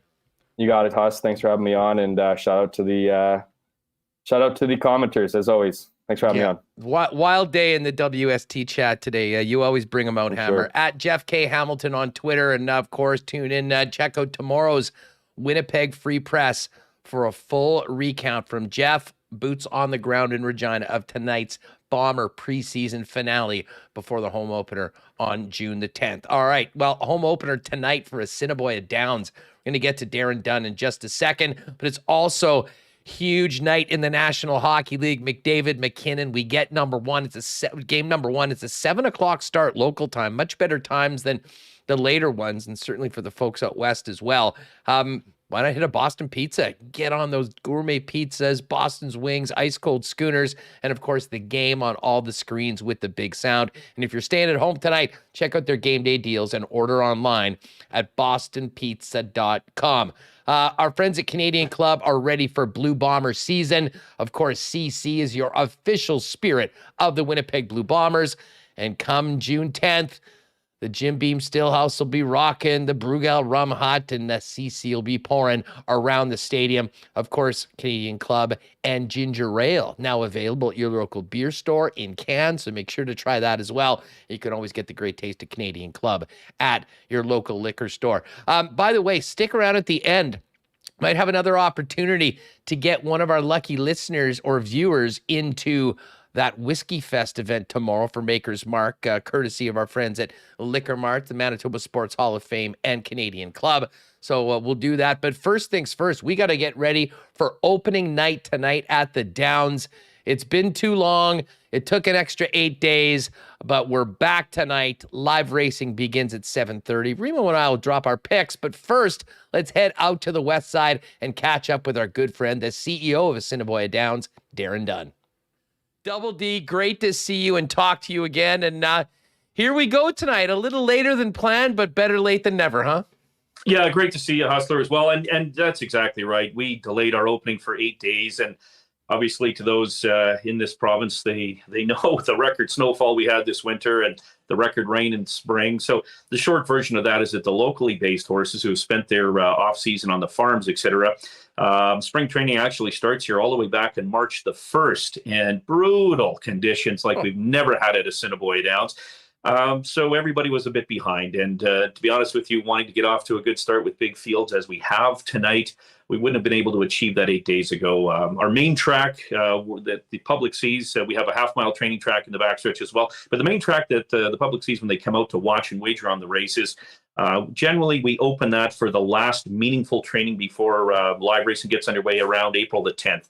I couldn't get that open until April the 29th. That cost the local horses 3 weeks of training. And so when you got to take on horses coming in from Phoenix and Florida, Nebraska, Texas that are just dead racing fit, we've all played some sports sports in our life, and you can practice all you want. You're not game fit though, and so the playing field had to be a little bit more level, and I wouldn't have had the participation to be able to put the races on properly with the weather we've had. So that 8-day pause sets us up for tonight quite nicely. Though I could have asked for a little more sunshine, although allegedly later in the day it's going to clear. Yeah, I was going to ask you about what the track's like right now, because as we are all well too aware of, it's been one haymaker after another from Mother Nature, and the last 48 hours around here has not been very nice.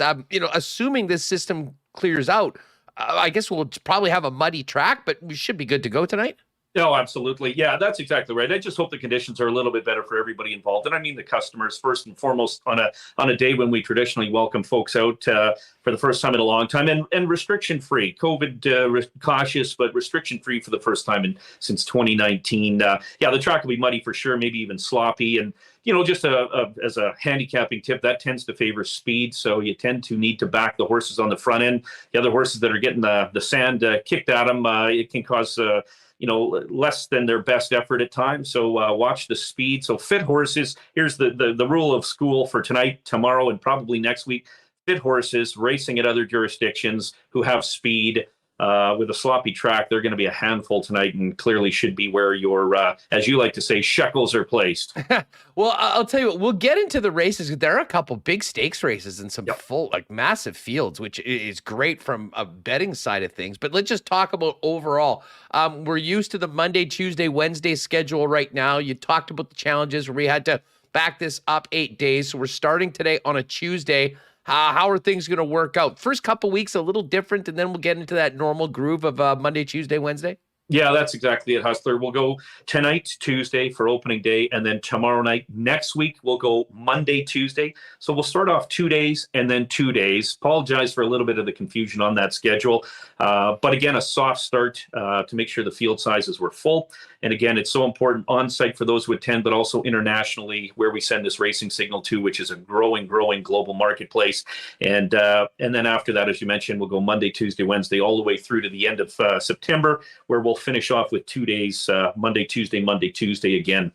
So 50 days of live racing getting underway tonight. Darren, you mentioned that signal, and we spent I've had a number of conversations over the last couple of years, especially through the pandemic, the way you guys navigated through these unprecedented times with some great benefits to the track. I mean, now that we're hopefully all through this, back to somewhat whatever our new normal is, when you look back at the last couple of years, how beneficial was it for the track, for the exposure that you got on the worldwide horse racing scene, with the unique time you placed the races here in Winnipeg? An absolute game changer, Hustler. Saved our life, in all honesty. Financially, we wouldn't have been able to do it with basically, let's call it the lights off in the building, no VLTs, no food and beverage sales, no facility rentals, no income really coming in at all. Provincial government was amazing to work with to allow us to open, first track in Canada to open, going back to 2020, and then very few in North America.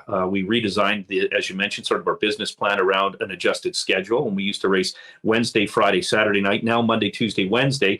It really opened up a niche in the marketplace for selling that signal, not having to go head-to-head with the big boys, if you will. Belmont Park, Santa Anita, Gulfstream, the heavyweights, Churchill Downs of our industry. And it worked in an explosively positive way. So here we now return customers on site, as they say, restriction-free. We keep this niche signal, and we think it also plays multiple other factors in a positive way. For example, lake life, something that we've always dealt with here in Manitoba by racing on the weekends. And many folks said to me, boy, I'd love to come to the Downs, but I'm going to the lake. We all know how important lake life is in Manitoba. Well, hey, go to the lake, have a blast, come back for some Monday, Tuesday, Wednesday evening entertainment. And so it fits nicely there. And then the ability to sell our facility for rentals, just explosive, our phones, ringing off the hook to book, socials, weddings, et cetera, et cetera. Certainly a 2-year backlog that everybody's been having to experience, but it's really worked well in that regard. And the demand for our signal worldwide has never been stronger. As a matter of fact, very pleased to say that this year, for the first time, we're actually going into South America. So it's a new continent for exposure to Manitoba and exposure to our racing signal. It might take a while to build up some critical mass of wagering out of that market, but it's a very, very strong horse racing market. And so that's exciting. We worked very hard in the off season to be able to try and open that up. So Australia, we've expanded that even further. And again, the time zone for Australia and South America is spot on for when we race at night. They're basically racing around their lunchtime, early afternoon. So it fits quite nicely in that regard. So very exciting. We hope to do some great numbers, and more than anything, just thrilled to have fans back on site from the word go. No doubt about it. Darren Dunn's with us from Assiniboia Downs. Opening night tonight at the track. First race goes at 7:30 p.m. Now, Darren, you mentioned you've been able to do some, renting out rentals and some special events on the weekend. We just finished Food Truck Wars on the weekend, which is a perfect segue into asking you, what are we eating tonight? I mean, the buffet's back this year. Let's face it, as much as we love throwing a toonie down on the horses, the incredible cuisine of Assiniboia Downs has always been at the top of the list of the reasons to go there. Give us the situation now that we're sort of 2 years away from missing what your great chefs and team are doing behind the scenes. Well, I appreciate that. It's making my mouth water thinking about it. I'm heavily biased, but hey, I get, the buffet is back, and that's really it. We're known for a prime rib buffet out here. We buy the top 5% in quality of certified Angus prime rib in all of North America. So we put our best foot forward in that regard with the product on the table. We've redone our buffet. We have a tremendous chef out here, and from that standpoint, it's something we haven't had for the last 2 years. And so prime rib buffets, you can book them 885-3330 all season long. We're sold out tonight, sold out tomorrow. And we are fortunate to say our restaurant sells out about 90% plus. It's like dinner theater, I always like to say, where we don't turn the table, so the table's yours for the night. Come in, sit down, socialize, enjoy the prime rib, go watch the horses get saddled in the paddock, maybe go plunk a toonie and a VLT, but come back, your table's always going to be waiting there, and every 20 minutes or so we'll gently dim the lights and give you that audio cue where the entertainment's out on the track, and Kirk Comtois just dials it up on the microphone, and hopefully you cash a ticket or raise a glass to getting them in the next race, and back to the table and more food and more fun. Well, speaking about Kirk Comtois, our good friend who does such a great job filling in your shoes in your old gig, he also gets together with Stretch and does a great job. Obviously, we're kind of living in the digital space now, and the Assiniboia Downs YouTube channel really became popular last year, both at 6:45 beforehand, the guys giving a quick rundown, as well as throughout the night. And I imagine that'll continue for folks that maybe like we'll be doing, betting our favorite picks on hpibet.com and watching from somewhere else other than necessarily being there each and every night. Yeah, I can't say that any better. That's exactly right. We do have Canada's top online legal wagering horse race site, Horse Player Interactive, or HPI, as you say. You can sign up for free. We have all kinds of promotions. So if you are at the lake, and even Monday, Tuesday, Wednesday, or you're out of town, you want to play the ponies, you can do it that way very simply on your phone or on your laptop. At the same time, to your point about Stretch and Kirk Comtois, tremendous handicappers. I mean, these guys live, eat, breathe Assiniboia Downs horse racing. The easiest thing to do is, as you say, 6:45, tune in each night before the races start, listen to their show. They're brief, to the point. They share their suggested wagers. I'll tell you, they are very, very accurate. Anything can happen in a horse race. But if you don't want to do the work, or you want to, do the work and you want their opinions as well, they're very informed. They take it very seriously. And the help they provide on ASD Live, that's our wagering product that we send out there, the brand worldwide. Boy, I'll tell you what, you'll be well represented by listening to what they have to say more often than not. Well, Darren, one of the other things that we love about working with you guys is the head-to-head competition that Remis and I have. I have a score to settle from his victory in year one of it. Yes. We get to it tonight. And just before we go, you mentioned there's, a couple big stakes races right out of the gate tonight. I believe it's race 2 and race 6. Just give us a quick preview of those and a horse or two that, based on what you've said, some horses maybe from elsewhere that might be in better tip-top shape when it comes to racing tonight. Yeah, well, that's it. Race 2 is the Electric Fever Stakes, named after one of the greatest mares to ever race here back in the 80s. I love that horse. 7-horse field going to post 5 furlongs. 2 horses that to me stand out: number 4, Lipstick Lady, and number 6, Kim's Texas Bling. I think I'm leaning to Kim's Texas Bling. But again, they both show speed. They're both racing fit.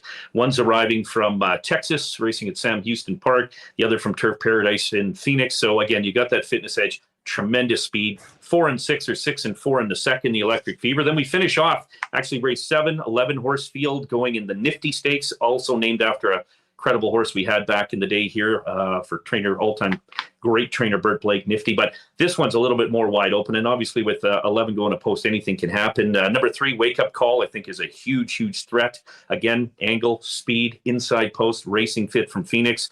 I also think Warriors Map, number 10, towards the outside, had a little bit of a stalking style, but coming from Lone Star Park in Dallas, again, fit and a serious talent. So 3 and 10, 10 and 3 in the last race. But great value all night with big fields, wagering pools from all over the world. So you'll be able to plug away anybody and potentially have just a tremendous return, and at a minimum have a lot of fun as we kick the season off. I promised myself I was going to swing for the fences in night 1 and go for a few upsets. And maybe that's because I'm still buzzing from the Kentucky Derby. I texted you after that. Yeah. Darren, you've been in this game for a long time. I was waiting to get you on the program. But before we go, what a historic race, one of the craziest upsets in the history of the sport. And tell you what, I can't imagine a better way to get people sort of excited about what you can maybe hit when you head out to the track than what happened at the Derby. Yeah, you know what? That's exactly right. It was a twofold bit of excitement for us out here. First and foremost, well, to your point, second longest shot to ever win the Kentucky Derby. My Lord, $163 for $2 on the beak. Incredible. And at the same time, and the horse skipped the Preakness, getting ready for the Belmont, and apparently is training like a house on fire. So going to be a handful in the Belmont Stakes coming up in just about a couple of weeks from now. At the same time, the connection to Manitoba, that the mare, the mother of the horse who won the Kentucky Derby, was right from Manitoba. A Manitoba-bred horse produced a Kentucky Derby winner. I've said to people repeatedly, I'm in the odds business. I don't even know what the odds were. 1,000,000 to 1, billion to 1 with a B. My God, it was incredible. And so the horse wasn't supposed to be in the race, drew in with a late scratch into the main body of the race, had the outside post. My God. I even think of, as a track announcer back in the day, I would have probably expected, as the Churchill announcer, to have called the horse maybe once just out of courtesy and never saw the horse again. How that announcer picked him up in full stride, flying up the fence, weaving through the field, looked like an old 1980s Frogger episode of getting through to the wire, and then could have lapped them again if they went around. He had so much left. So Rich Strike was the horse out of a mare from Manitoba. So great pride there, and great thumbs up to our local breeders for being connected to the Kentucky Derby in such a meaningful way. And $163, boom, baby. That is a cash if you had it selected. It was such a great way to start off the season for, as far as, what we're watching. And now it's time to get it started live and in person tonight at Assiniboia Downs at 7:30 p.m. Give our best to Sherry, Sharon, and the gang out there. We'll look forward to seeing them when we're out there in person. And can't wait to see you and get out to that dining room as well some point very, very soon, Darren. Thanks so much. All the best this season. It's great to have you back on Winnipeg Sports Talk. Appreciate it. Great. Thanks, Hustler.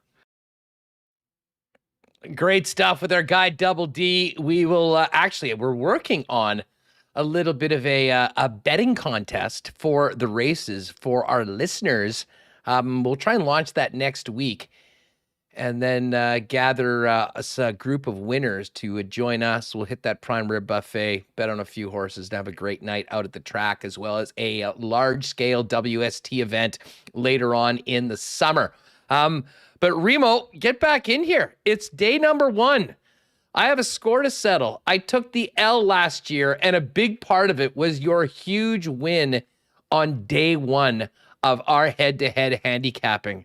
We're now back to 0. We'll see whether you can recreate the magic of your 2021 handicapping season. That was really my first go at horse betting last year at Assiniboia Downs. I was even betting on like some Washington State tracks like late night. Like I got so into this HPI bet. I think I watched more horse racing than baseball, and I paid for the MLB package. I'm not kidding. I was like fiending for races. So so last year we did this. We did the first bet of the season. We're betting $20 a race day. And I had zero prepared. I hadn't looked at anything. I had never bet. I didn't know what I was doing. I threw $20 down on some random horse. Wasn't even a favorite. And it won. I think I won like $150 on it. And that kind of propelled me to win. That gave me the boost that I needed. I was And I beat desperate. you. I was chasing from day one of the regular season. That being said, we are back to zero. We'll be making our wagers each and every race day. And again, one of the real fun things that we ended up doing quite a bit last year was making our bets at HPI Bet. And then if we weren't able to get out to the track, watch it live on the ASD YouTube channel. As we mentioned with Greg, Stretch and Kirk do a great job of filling you in on everything you need to know at 6:45 each day. Pretty sharp dudes. They've given out a lot of winners over the years. So that's a great resource as well. And then you can go and watch the races live on YouTube. And sometimes if I'm out, I'll have the bets that I already know, but you can sort of experience the live racing thrill without the wait. Just go back on YouTube, watch the races that you have a wager on, and see how you did. So let's get to it, Remis. I will start off as the challenger. I will go first. I'm making 4 $5 bets today. We're going to start it off in race number 1. Try and get going with a great start. I'm putting $5 on number 4 dot to win. Moving on to race number 2 of the action tonight. I'm going with a Quinella 4-6. These are a couple of the races that Darren talked to us about. Lipstick Lady and Kim's Texas Bling. Great name on Kim's Texas Bling, and obviously Lipstick Lady with Antonio Whitehall.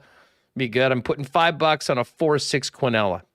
Then going down to the final 2 races, race number 6, we're going to go with a $5 win wager on number 8, Fox Appeal.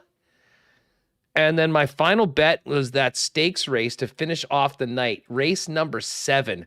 Big 11 horse field for this one. It should be a great way to finish up night number 1. And I'm actually going to stick with the number 8 horse, St. Louis Guy. So $5 to win on that. I might even add a Quinella with those. But those will be my 4 $5 wagers, $20. Race number 4 in, horse 4 in race 1, a 4-6 Quinella in race 2, 8 to win in number 6, and 8 to win, 8 to place. I'm going to go place in this one. That was my wager. Sorry, I mixed that up. 8 to place in race number 7. Where are you putting your 20 tonight? Here's my things. And yes, Schickster wants to know the rules of the contest. We're just betting $20 per race day for the season at Assiniboia Downs. Whoever all of our live races, we'll do them, and then we'll toll it up, and we'll keep a running total. Whoever has more cash at the end of the season gets the belt. Remis is the current holder of said belt. I got it right here. I got the belt right here, so I'm gonna put it on actually for the first one. Okay, go for it. That's the right. appropriate way to make your selections. Okay, so as I said before, last year that I just on the first day I just threw $20 on a random horse. I'm not doing that this year. It's too risky. I think you got to diversify a bit. You're too experienced now. I'm too. Yeah, that's probably a bad thing. And someone's asking, what's a Quinella? That's a first or second in any order in the race. Yeah. So, for instance, when I took a 4-6 Quinella, it can be 4 first and 6 second, or it can be 6 first and 4 second. Either way you come in. If you want to get them in the exact order, that's the exacta or exactor, where you have to have the first. And then there's the triactor, which is the top 3, which will pay you more. I would imagine a triactor bet on that big final race will probably be quite big. Yeah, Travis says do it again, 20 on 1. I don't think I can, but maybe if I'm feeling good. But I'm doing race 2. I'm just doing 3. I'll pick 3 different horses to win today instead of 1 to win. So race 2, number 6, Kim's Texas Bling. I know Darren gave Kim's Texas Bling a shout out, so I'll bet $5 on that one to win. And race 3, I have $5 on Benroy to win. That is horse 3. And race 6, I'm betting 10. I'm not going 20. I'm going 10 on Call the Cop. Is that the right race? Call the Cops is back. Sorry, that's race 5. Call the Cops is back. And it's funny because we were playing so much and I was actually keeping track of the box scores. Like I knew a lot of the horse names after I got so into it last year. I'm not afraid. I remember a lot of these names, but yeah, Call the Cops I'll go with. to win. So there you go. We'll let you know how we did yesterday, and we will have picks as well at the end of tomorrow's show for race number 2 for live racing on day number 2. And don't forget, if you do want to play with us along, hpibet.com is the number. Now, hey, gang, quick heads up. I got an extra pair of tickets for the Whiskey Fest event tomorrow. Now, we do have to get out because K&R are going to get going, as well as Dave and Fink are going to do a moose show as well right now. So you'll have some options coming out of Winnipeg Sports Talk. But if you would like to go to the Whiskey Fest event tomorrow, and again, that one is at the Manitoba Sports Hall of Fame Sport for Life Center. It's one of the ancillary events for the 2022 Winnipeg Whiskey Festival. And this one is cool. Bourbon Against the Grain, the story of Maker's Mark. It's 7 to 9. Micah Dew, Maker's Mark Distillery diplomat, world-class bartender and hospitality consultant, will be there to lead you through a tasting of history. Now, the tickets are $40. I do believe they're still available if you want to get them on the Manitoba Liquor Mart's website. But if you would like to go and get a free pair of tickets from your boys at Winnipeg Sports Talk, all you have to do, send us an email at winnipegsportstalk@gmail.com. Especially you members. We'd love to give it to one of the members that have been supporting us so well. But just send us a quick email that you are able to go. And if we get a bunch of them, we'll spin or flip a coin or something like that. But later on this afternoon, if you do enter and you win, I'll send you the tickets later on today. We'll congratulate you tomorrow, but do want to let people know that they can start planning. So if you can go tomorrow, 7 p.m., Manitoba Sports Hall of Fame at the Sports for Life Center. Send us an email that you'd like to go at winnipegsportstalk@gmail.com. We will pick a winner after the game or after the show today and send you the tickets as well. Now, quickly, we'll get to the Coolbet lines before we sign off. I did get a couple questions wondering where the lock shop was on Twitter today. Normally, we'll do a live video stream. Dusty's in Regina getting ready for the game tonight. He'll be broadcasting and have the play-by-play call on TSN. We just didn't have a great connection, so we did it audio-wise. There is a couple video clips that we've put up, and I'll retweet them. But if you want this week's lock shop, we're all over picks, props for both conference championships, NBA Finals, Memorial on the weekend, and the match with Mahomes and Allen going up against Brady and Rodgers. It's all there for you wherever you get your podcast. Search Lock Shop, and it's ready to go for you before the action gets going tonight. And, of course, in the National Hockey League, we've got Game 1 tonight. Oilers plus 164 underdogs. The Avalanche minus 185.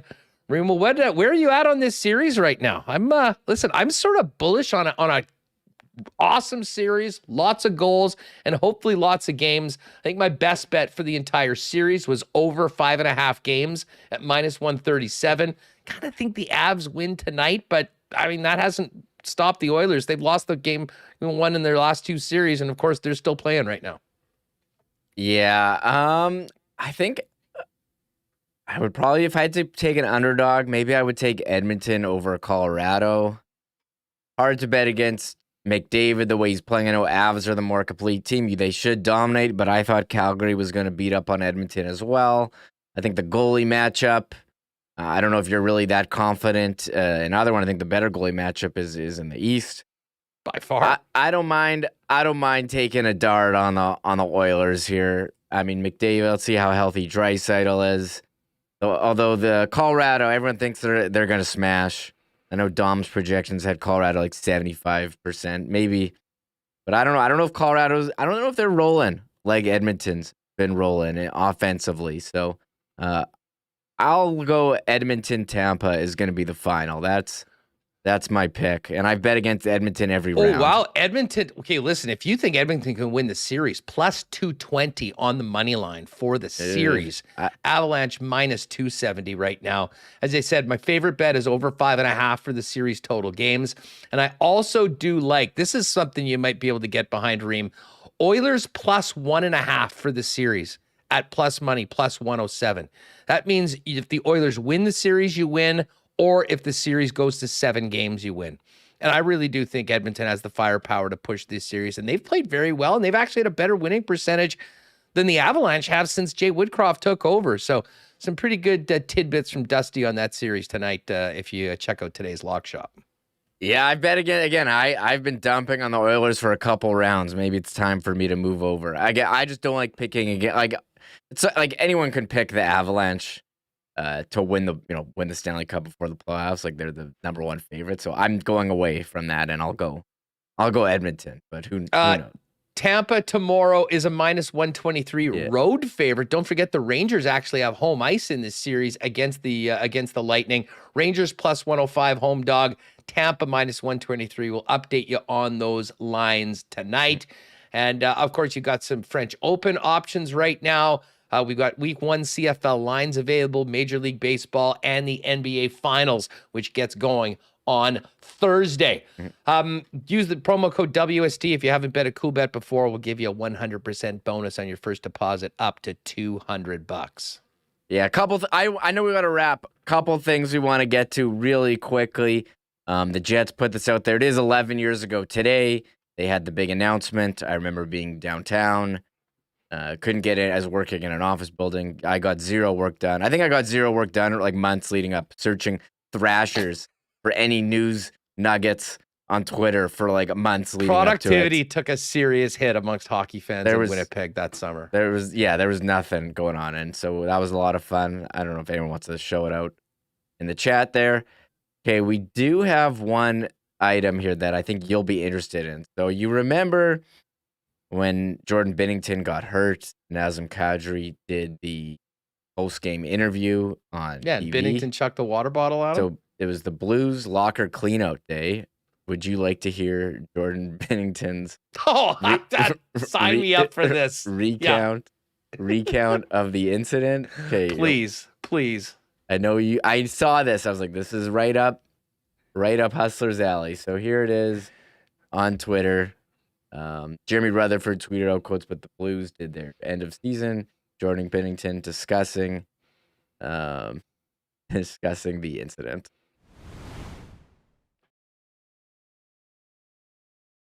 What's the deal with the water bottle? I went to get my knee checked out mid-game, and I was coming back to the rink. The game just ended. Walking down the hallway, couldn't find a recycling bin on my way down the hallway, and right before I walked into the locker room, I see him kind of doing an interview there, smiling, laughing, and I'm there in a knee brace, limping down the hallway, and just felt like it was a God-given opportunity. I don't know, I could just stay silent and go in the room, or I could say something and, just have him look me in the eye and understand what's going on, something to think about. And I just, threw the water bottle, an empty water bottle. It landed like 2 feet from him. So it is what it is there. And but it is what it is. It's hockey and it's a competitive game. So that's it. Yes. The benevolent Lord providing him a God-given opportunity to toss an empty water bottle at Nazem Kadri after the game. Listen, Binnington, we've all seen it a million times. The guy, when he gets hot, is unreal. He's also a mental midget, and the guy gets unhinged. He goes nuts. And if you had told me that, this goalie in the National Hockey League, unnamed goalie, whipped a water bottle in the case that he did, Binnington would have been my first, second, and third choices, I think. But I have to admit, I did laugh when he referred to it as a God-given opportunity to whip an empty water bottle at Naz Kadri. I blame the arena. They should have had more recycling bins. What were they doing? And I think we haven't heard the story. Where is the water bottle? Did someone from TNT pick it up? Can we get it in the Hockey Hall of Fame? I mean, this is a pretty recycle everywhere in the chat right now. Good piece of hockey memorabilia, especially if the Avs go on to win. But yeah, I mean, we've had a couple beefs. Yesterday it was Jock Peterson, Tommy Pham. Today, Nazem Kadri versus Jordan Binnington. Nothing says getting back at a guy like throwing an empty water bottle and having Watch the 2 blue feet in si- front of him. Watch the Blues sign Kadri's a free agent this offseason. Wouldn't that be hilarious? Well, Travis has got the recycle sign in it. Nicely done. We got to get someone needs to send Binnington the Recyclepedia. Well done, everyone. Oh, man, funny way to finish up the program. This is a great show today, though. Welcome to everyone. I'm sure there's probably some newcomers. If you haven't already, do us a favor, hit that thumbs up if you're with us in the YouTube chat. And don't forget, if you want to go to the Whiskey Fest tomorrow night, 7 to 9 p.m., send us a quick email at winnipegsportstalk@gmail.com, and we'll pick a winner a little bit later on. Thanks to everyone that joined us today. Mike McIntyre, Jeff Hamilton, Darren Dunn. Good luck to our friends at Assiniboia Downs on another great season beginning tonight out at the track. And as we mentioned, Kenny and Rennie are live right now getting you set up for round 3 of the conference finals with Ken in Denver before tonight's game. So I think we'll do a raid over there. So if you just hang with us, we'll send you over there. And as well, if you do want to check out IC, they're talking the end of Moose season with Daniel Fink as well. And coming up at 4 o'clock, Bombing and Walby will get you ready for tonight's preseason finale for the Winnipeg Jets over on the Bonfire channel. So lots of content for you, gang. But thanks for, first and foremost, making Winnipeg Sports Talk a part of your day. Great show, great guests, really enjoyed it. And we'll be back at it tomorrow. Talked a lot about Marat's report today with Scott Arneal. Marat will join us tomorrow on the show. And of course, we'll break down what happened last night or tonight with the Bombers and the Riders. And of course, game 1 between the Avalanche and the Edmonton Oilers. For Michael Remis, I'm Andrew Paterson. Thanks to all of our sponsors and you for making us a part of your day. Have a great night, and we'll see you tomorrow on WST. Oh, my God! Oh! Shut it down! Let's go home! Thanks for tuning in to Winnipeg Sports Talk Daily. Make sure to subscribe on YouTube and your favorite podcast feed at winnipegsportstalk.com.